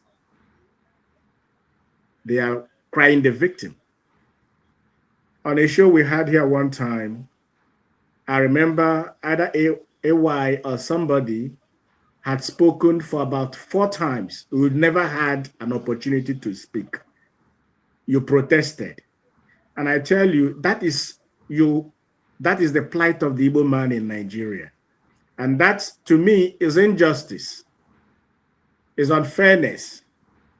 But you cried out. So when you hear the Igbo man cry out, say, this is not proper, this is not normal, every Nigerian should resonate with it. Just as the Plateau people, the Benue people are being killed, and they said they are being exterminated, their genocide is being committed against them. Those who are not victims of that genocide say, no, it's not. That's the problem. I hope and I pray that 2026 will be able to do better for the country, especially those of us who live outside of Nigeria, who have seen better climes, how things are done. We should be able to replicate and reproduce what we see, export it back home. Now, for the man of the year, people who may know me and I feel, hey, why are you saying Trump? I'll give it to Trump. He's the man of the year for me, in the sense that Trump brought peace in the Middle East. He calmed the troubled sea in the Middle East. Him hitting Iraq and encouraging Israel and other people who were able to quell the storm that were in the Middle East gives me, that's, a point to say that he is the man of the year, because he had brought peace. There is peace in Syria now. There is peace in the Middle East, largely. So I give it to Trump, and to me, he deserved the Nobel Peace Prize. Should have been him. He was robbed, and I believe he's going to get it next year for those singular efforts. Again, that he made efforts to condemn the killings that are going on in Nigeria. You find out that Nigerian government they are beginning to sit up.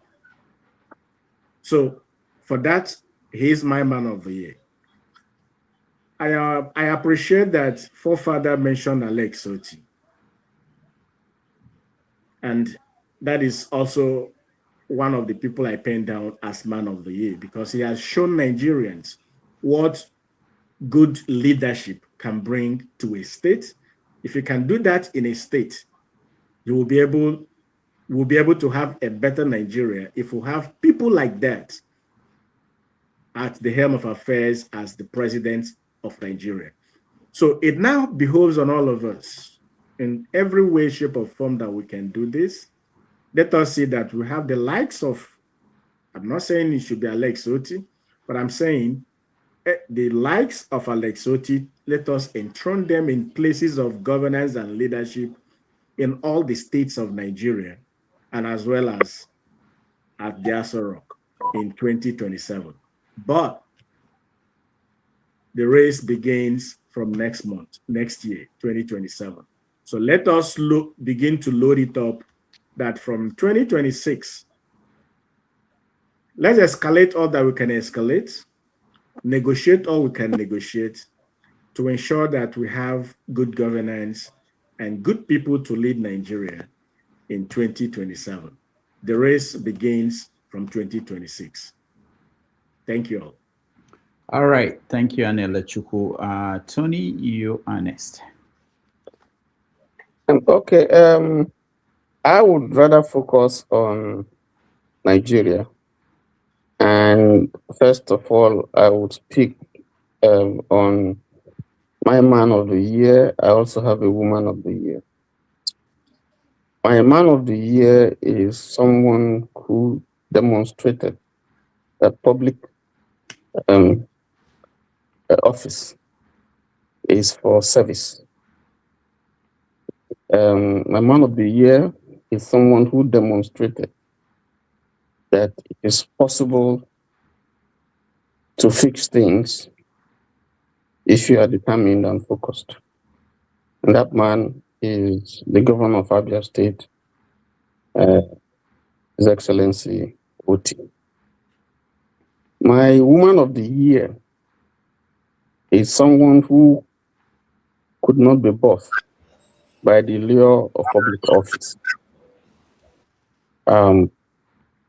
She interrogated the president as to what she would do for the country, particularly in terms of tackling the security issues that we have, which is critical.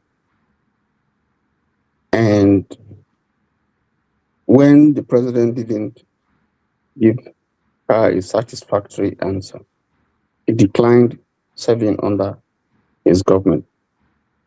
That woman is Hajia Najatu Mohammed. That is my man. He showed that there should be character, there should be integrity, and not just besides the law for public office. Is my man, my woman of the year. Now, in terms of my overview of 2025 as it relates to Nigeria, first of all, I start with the government. Generally, if you look at the government and you want to break down sectoral developments and policies and so on and so forth, I think Nigeria has demonstrated that it's a country whose head that is on life support. I mean, that is on life support. It's a country, I would say, whose head has been beheaded. And then that is because we have a failed government, we have a government that has no vision, that is planless. They used to accuse Jonathan of being clueless, but I think this is like a ship that is rudderless. And this is where they have led us to. And I think Najatu was right, because she refused to participate and be part of that government. Now, what are the highs? Yes, I agree that one of the highs that we have is Dangote refinery, an investment that took about $20 billion. And I applaud the man for braving to put that kind of investment in Nigeria, in spite of the very hostile environment. And I applaud him for managing to swim through all the torrents, all the storms that have been thrown upon him. I don't like him as a person, but I think that factory, if you give it a few years, is going to be a game changer. We're already seeing the gains in terms of employment, in terms of the impact on our foreign forex. In terms of its general effects on the lives of the people, and I think that he's been an encouragement to many who want to invest. But all said and done, like I said before, I think that this is a ship that has hit the rock, and the best thing for us to do is to do something about our entire existence as a country. That's my view. Thank you. All right. Thank you, Tony. Let's hear Eccentric Casts. Hello, everybody. It's afternoon here, so good afternoon. So my man of the year is Zoran Mamdani, who won the mayoral election in New York. You know, it's a welcome development, as it shows that Americans are waking up. They're moving away from the status quo. You know, the two-party systems. So it's a very welcome development, and I hope that his mayoral leadership is gonna bring like some changes in New York, and also and inspire other socialists and socialist minded candidates or people to run for election positions. I also want to say that Nigeria needs some kind of evolution in their political thinking, right? We need socialists in Nigeria. We need socialist organizations in Nigeria, to kind of show people that there is a criticism of capitalism. That's what socialism is. It's a criticism of capitalism, nothing more, nothing less. Capitalism in Nigeria is treated like as a religion, which is bad, because even in schools in Nigeria, no one teaches about criticism of capitalism or other people that criticizes the capitalist system.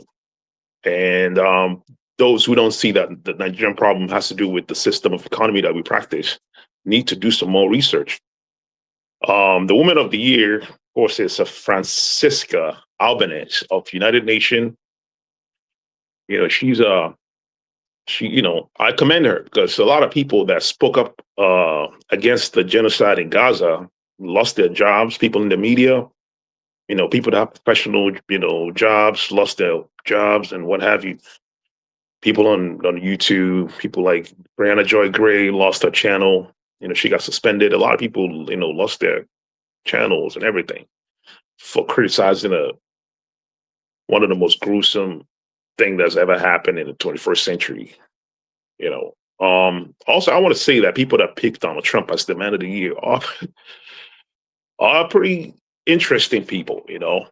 How would you pick someone like Donald Trump? I mean, someone like that, you would not even make him a role model for your children or grandkids. So why would you pick him as the man of the year? I mean, what has he done?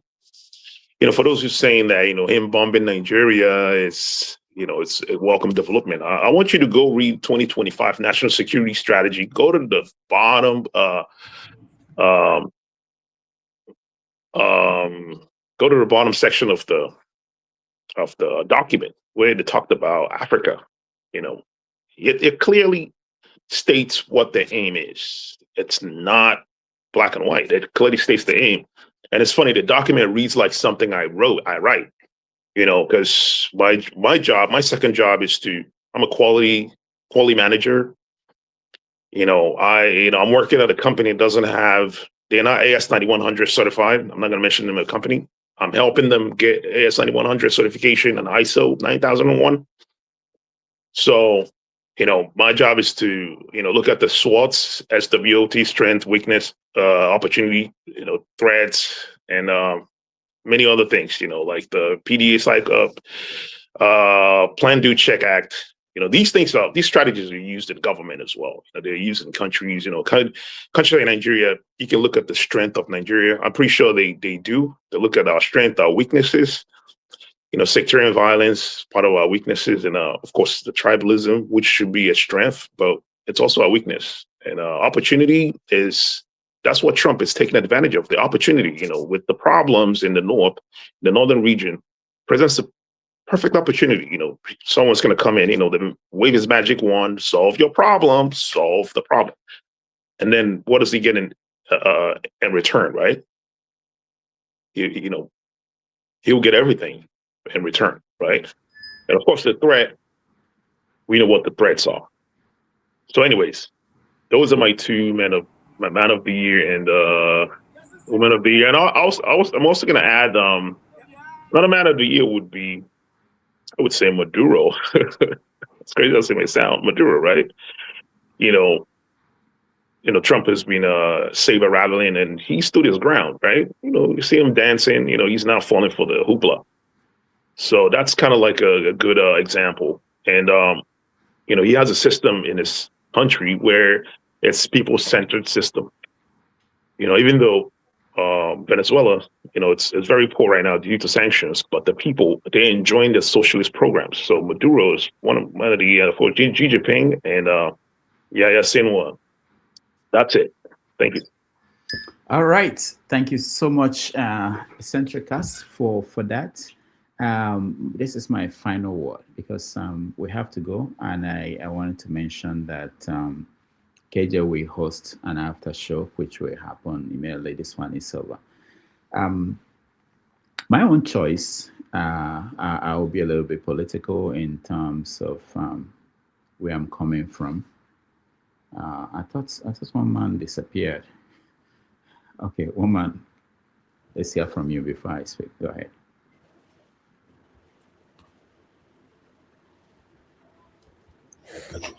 Oh, all right. So I thought it was going to go on for a bit, so I built. Thank you for having me. I did actually come in first, but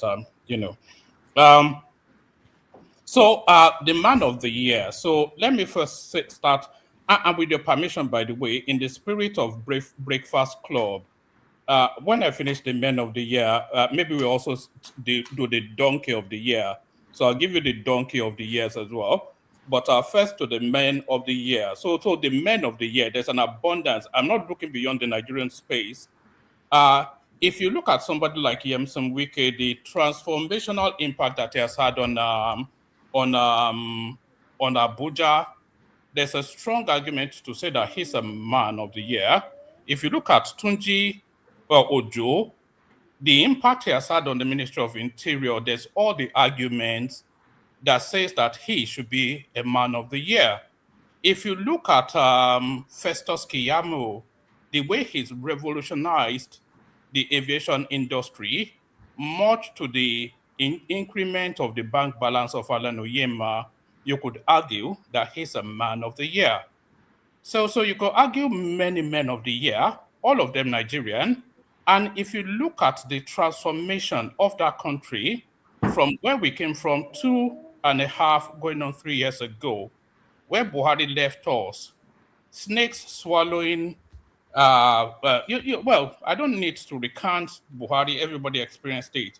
So if you look at all of that transformation, then you look at, and by the way, this is the most reformative administration that we've ever had in the history of that country.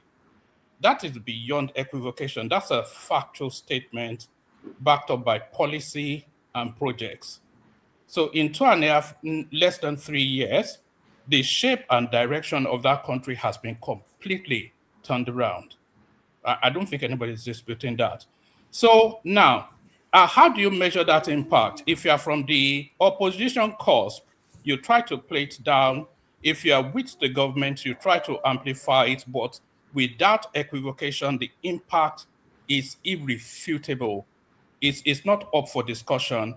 The reforms and the impact is beyond equivocation. So who is the choir master? Who is the person orchestrating all this? Your president and mine, Rudolph, Bola Ahmed Tinubu. So now the journey these guys embarked upon, if you look at it, the Lagos-Calabar Superhighway is the most impactful project going on in Africa at the moment. Just for its significance and its transformational impact, there is not even the supposed dam that they're building in Ethiopia, there's no project going on in Africa at the moment that is more impactful than the Lagos-Calabar Superhighway. I can even see the Obedience driving on it now, the portions opened, and suddenly they're pivoting their narrative and doing their Palungo dance, but that's by the by. So the other project, even equally impactful, is the Sokoto-Badagry Superhighway, which is fast progressing as well. So when they birthed this project, by the way, your space said, oh, they were going to use to loot money and all that, but now it's coming to reality. So that's the most impactful. The tax reform thing is the most transformational. If you look at the quantum of money that thing would generate, you want development, you don't want to pay taxes. How does that even, is that some form of retardation? Are you retarded? You want your country to develop, or you don't want to pay tax? Are you normal in the head? So that's just ridiculous. But the amount of money that place is going to harness is one to be looked forward to. When they harness that money, not only would they use it to transform that country, it will also shore up that currency because it stands then to defend the dollar and all of that. So very revolutionary. The Nel Fund, etc. I could go through the list, but it's all well known. So of course, don't worry now. I know it doesn't chime with you, but it chimes with the greater good of the country. So the man of the year, not just Nigeria, globally, because he's transforming an African country that will well propel the black race. So the man of the year globally, and almost certainly after the 8 years, the man of the century, of course, your president, Bola Ahmed Tinubu. The woman of the year for me is the woman, Haita something or the other. She's this northern woman in charge of the creative industry and all that. So I like the way she carries herself and the impact that she's having. So she's my woman of the year. So now the donkeys of the year, the retard from Oka, of course, always the donkey, still trying to do his ethnic jumping up and down, not able to pivot from a narrative that already failed. So he's the retard. And the female retard of the year, what's it called? That one from Kogi State, Natasha Akoti, who is trying to bring back bottom power politics, long consigned to the annals of history. So the man of the year, your president, Bola Ahmed Tinubu, the woman of the year, Haita, whatever her name is, the pretty girl that takes care of the entertainment industry, the donkey now and forever, Peter Obi, of course, and Aisha, Natasha Akoti, for attempting to bring back bottom power politics. So those are my nominees. All right, thank you so much, one man. All right, so on that note, I want to thank everybody for joining us. For those who want to know my choice, my definition of man of the year or woman of the year is really about someone who, for better or for worse, it doesn't have to be because you did something good. There was a year that Hitler, I'm following the standard of Time magazine, there was a year that Hitler was the man of the year. It could be someone who is very terrible. It could be someone who is very good. But my own way of looking at it, on the global stage, I think the man of the year has to be Donald Trump. I don't like him. It's not because I like him. It's because he disrupted the world structure and continues to do that now with policies that he's putting in place. Nobody knows where it's going to end, where we are going, how the world will look like in the next 10 years. It depends on what comes after him. We don't know this. We can't answer these questions. But if he continues on this path, the midterm election here in America will have a lot to do with what happens in the next 3 years of Trump.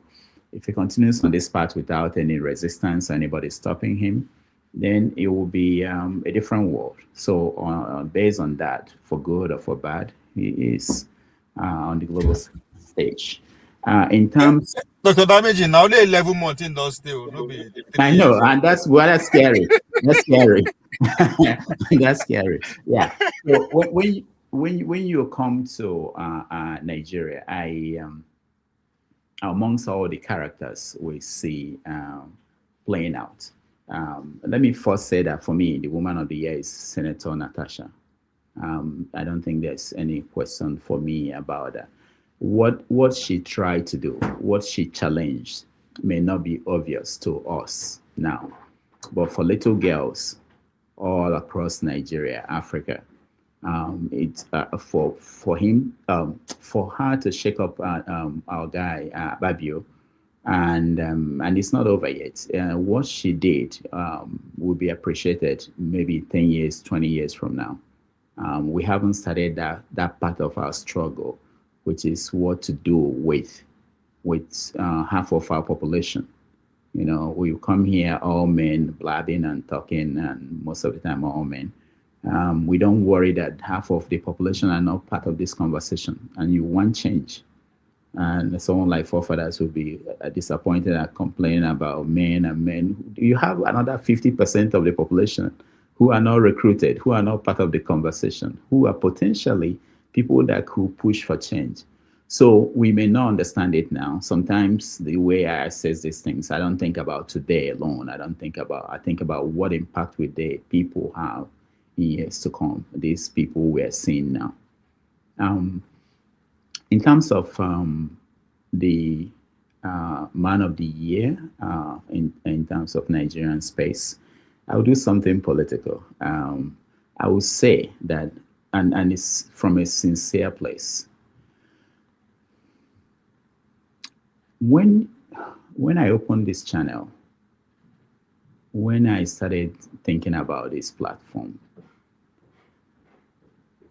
there was no time I thought I was going to come here and be blabbing about what I believe in. I'm already doing it. I already have that platform. My thinking was that I will open this and invite people to come and have conversation.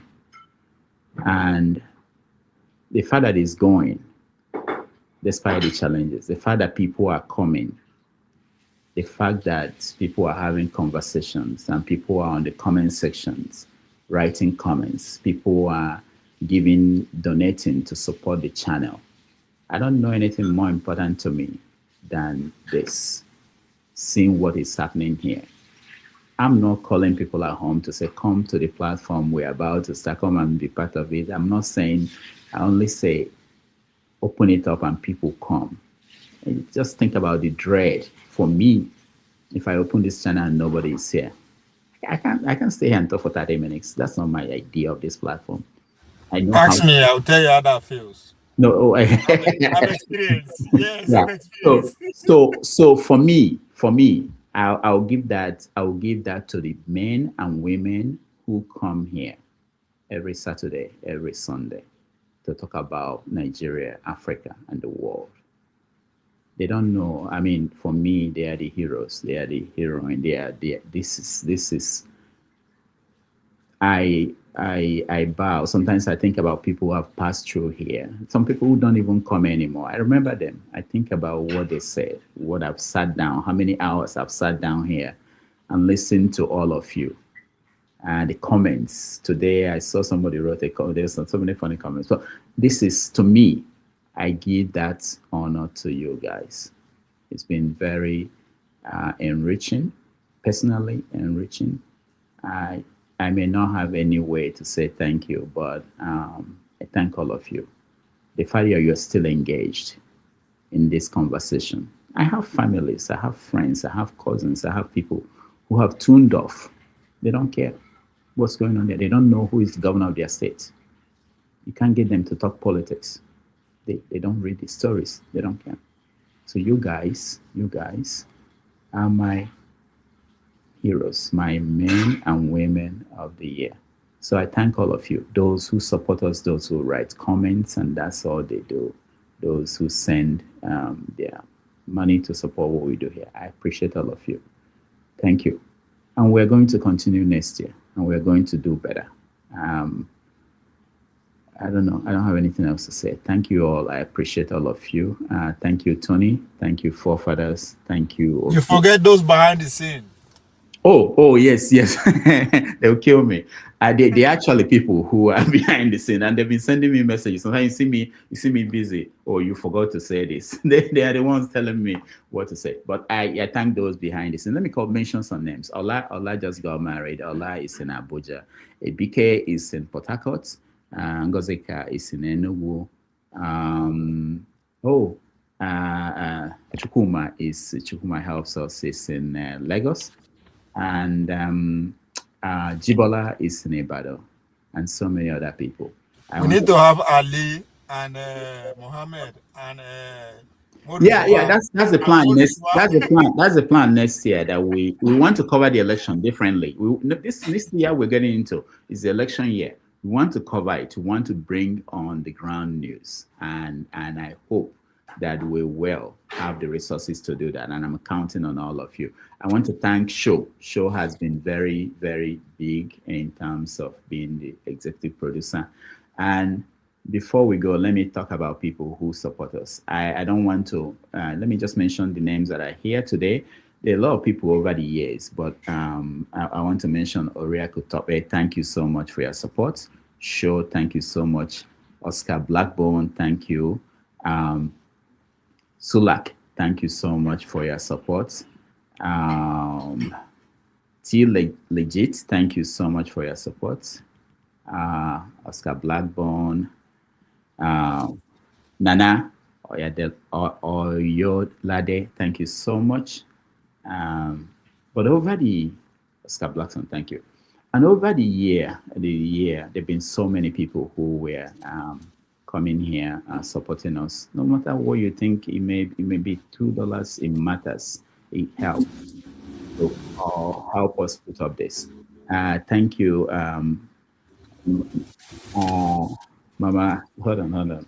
There's somebody I really need to mention because he doesn't give money here on the platform, but every month he sends me $10, and that is Oliver Mbamal. I don't think I've ever mentioned his name. I don't even know whether he wants me to mention his name. But these are little things. We can actually build something so that it won't be a burden on one person. Madam Luke, thank you so much. I know you are out there in Nigeria. There's so many. I don't want to Brick House Capital. There's so many. I don't want to miss somebody, but we are going to put together a tribute to those who helped us over the last 1 year, and maybe play it during the first show of the week. We appreciate everybody. Those who write the comments on the comment sections, some of them are very funny. Some of them upset our people. We appreciate all of you. George Bushell, thank you so much. All through the year, I see your name. You help a lot. Cynthia, thank you so much. Nothing is too small. Nothing is too small. It helps us to put this together. Again, we have people who are volunteering to do some of the things they do, and all they get is abuse and criticism, and but that's part of the job. I appreciate everybody. I don't want to cry. I don't want to go where I don't want to go, but thank you, everybody. I really, really appreciate all of you. I will see you in the new year. We're going to get bigger guests, new, interesting people. We are looking for new ideas, people who have new ideas, not just the popular names that we see in the popular media. We're going to do more, and that's our promise. But again, we need the resources to be able to do that, and the people who will volunteer. And a lot of people are volunteering behind the scene. They do things for us. They do designs. They do things. It's not just the people that you see. Thank you again, and I appreciate all of you. See you in New Year. I think there's a show coming up New Year's Eve. I think Chim is doing a show, but KJ again is about to start a show. Thank you, everybody who joined, who supported us over the 2025, and I will promise you I will see you next year. Thank you. Bye-bye.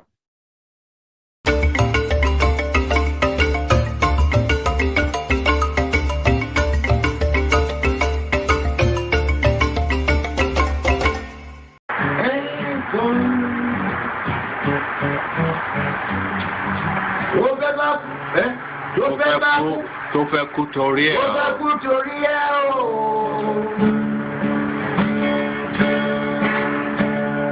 Ọwọ́ ẹni ló ti ṣàánú kọ́.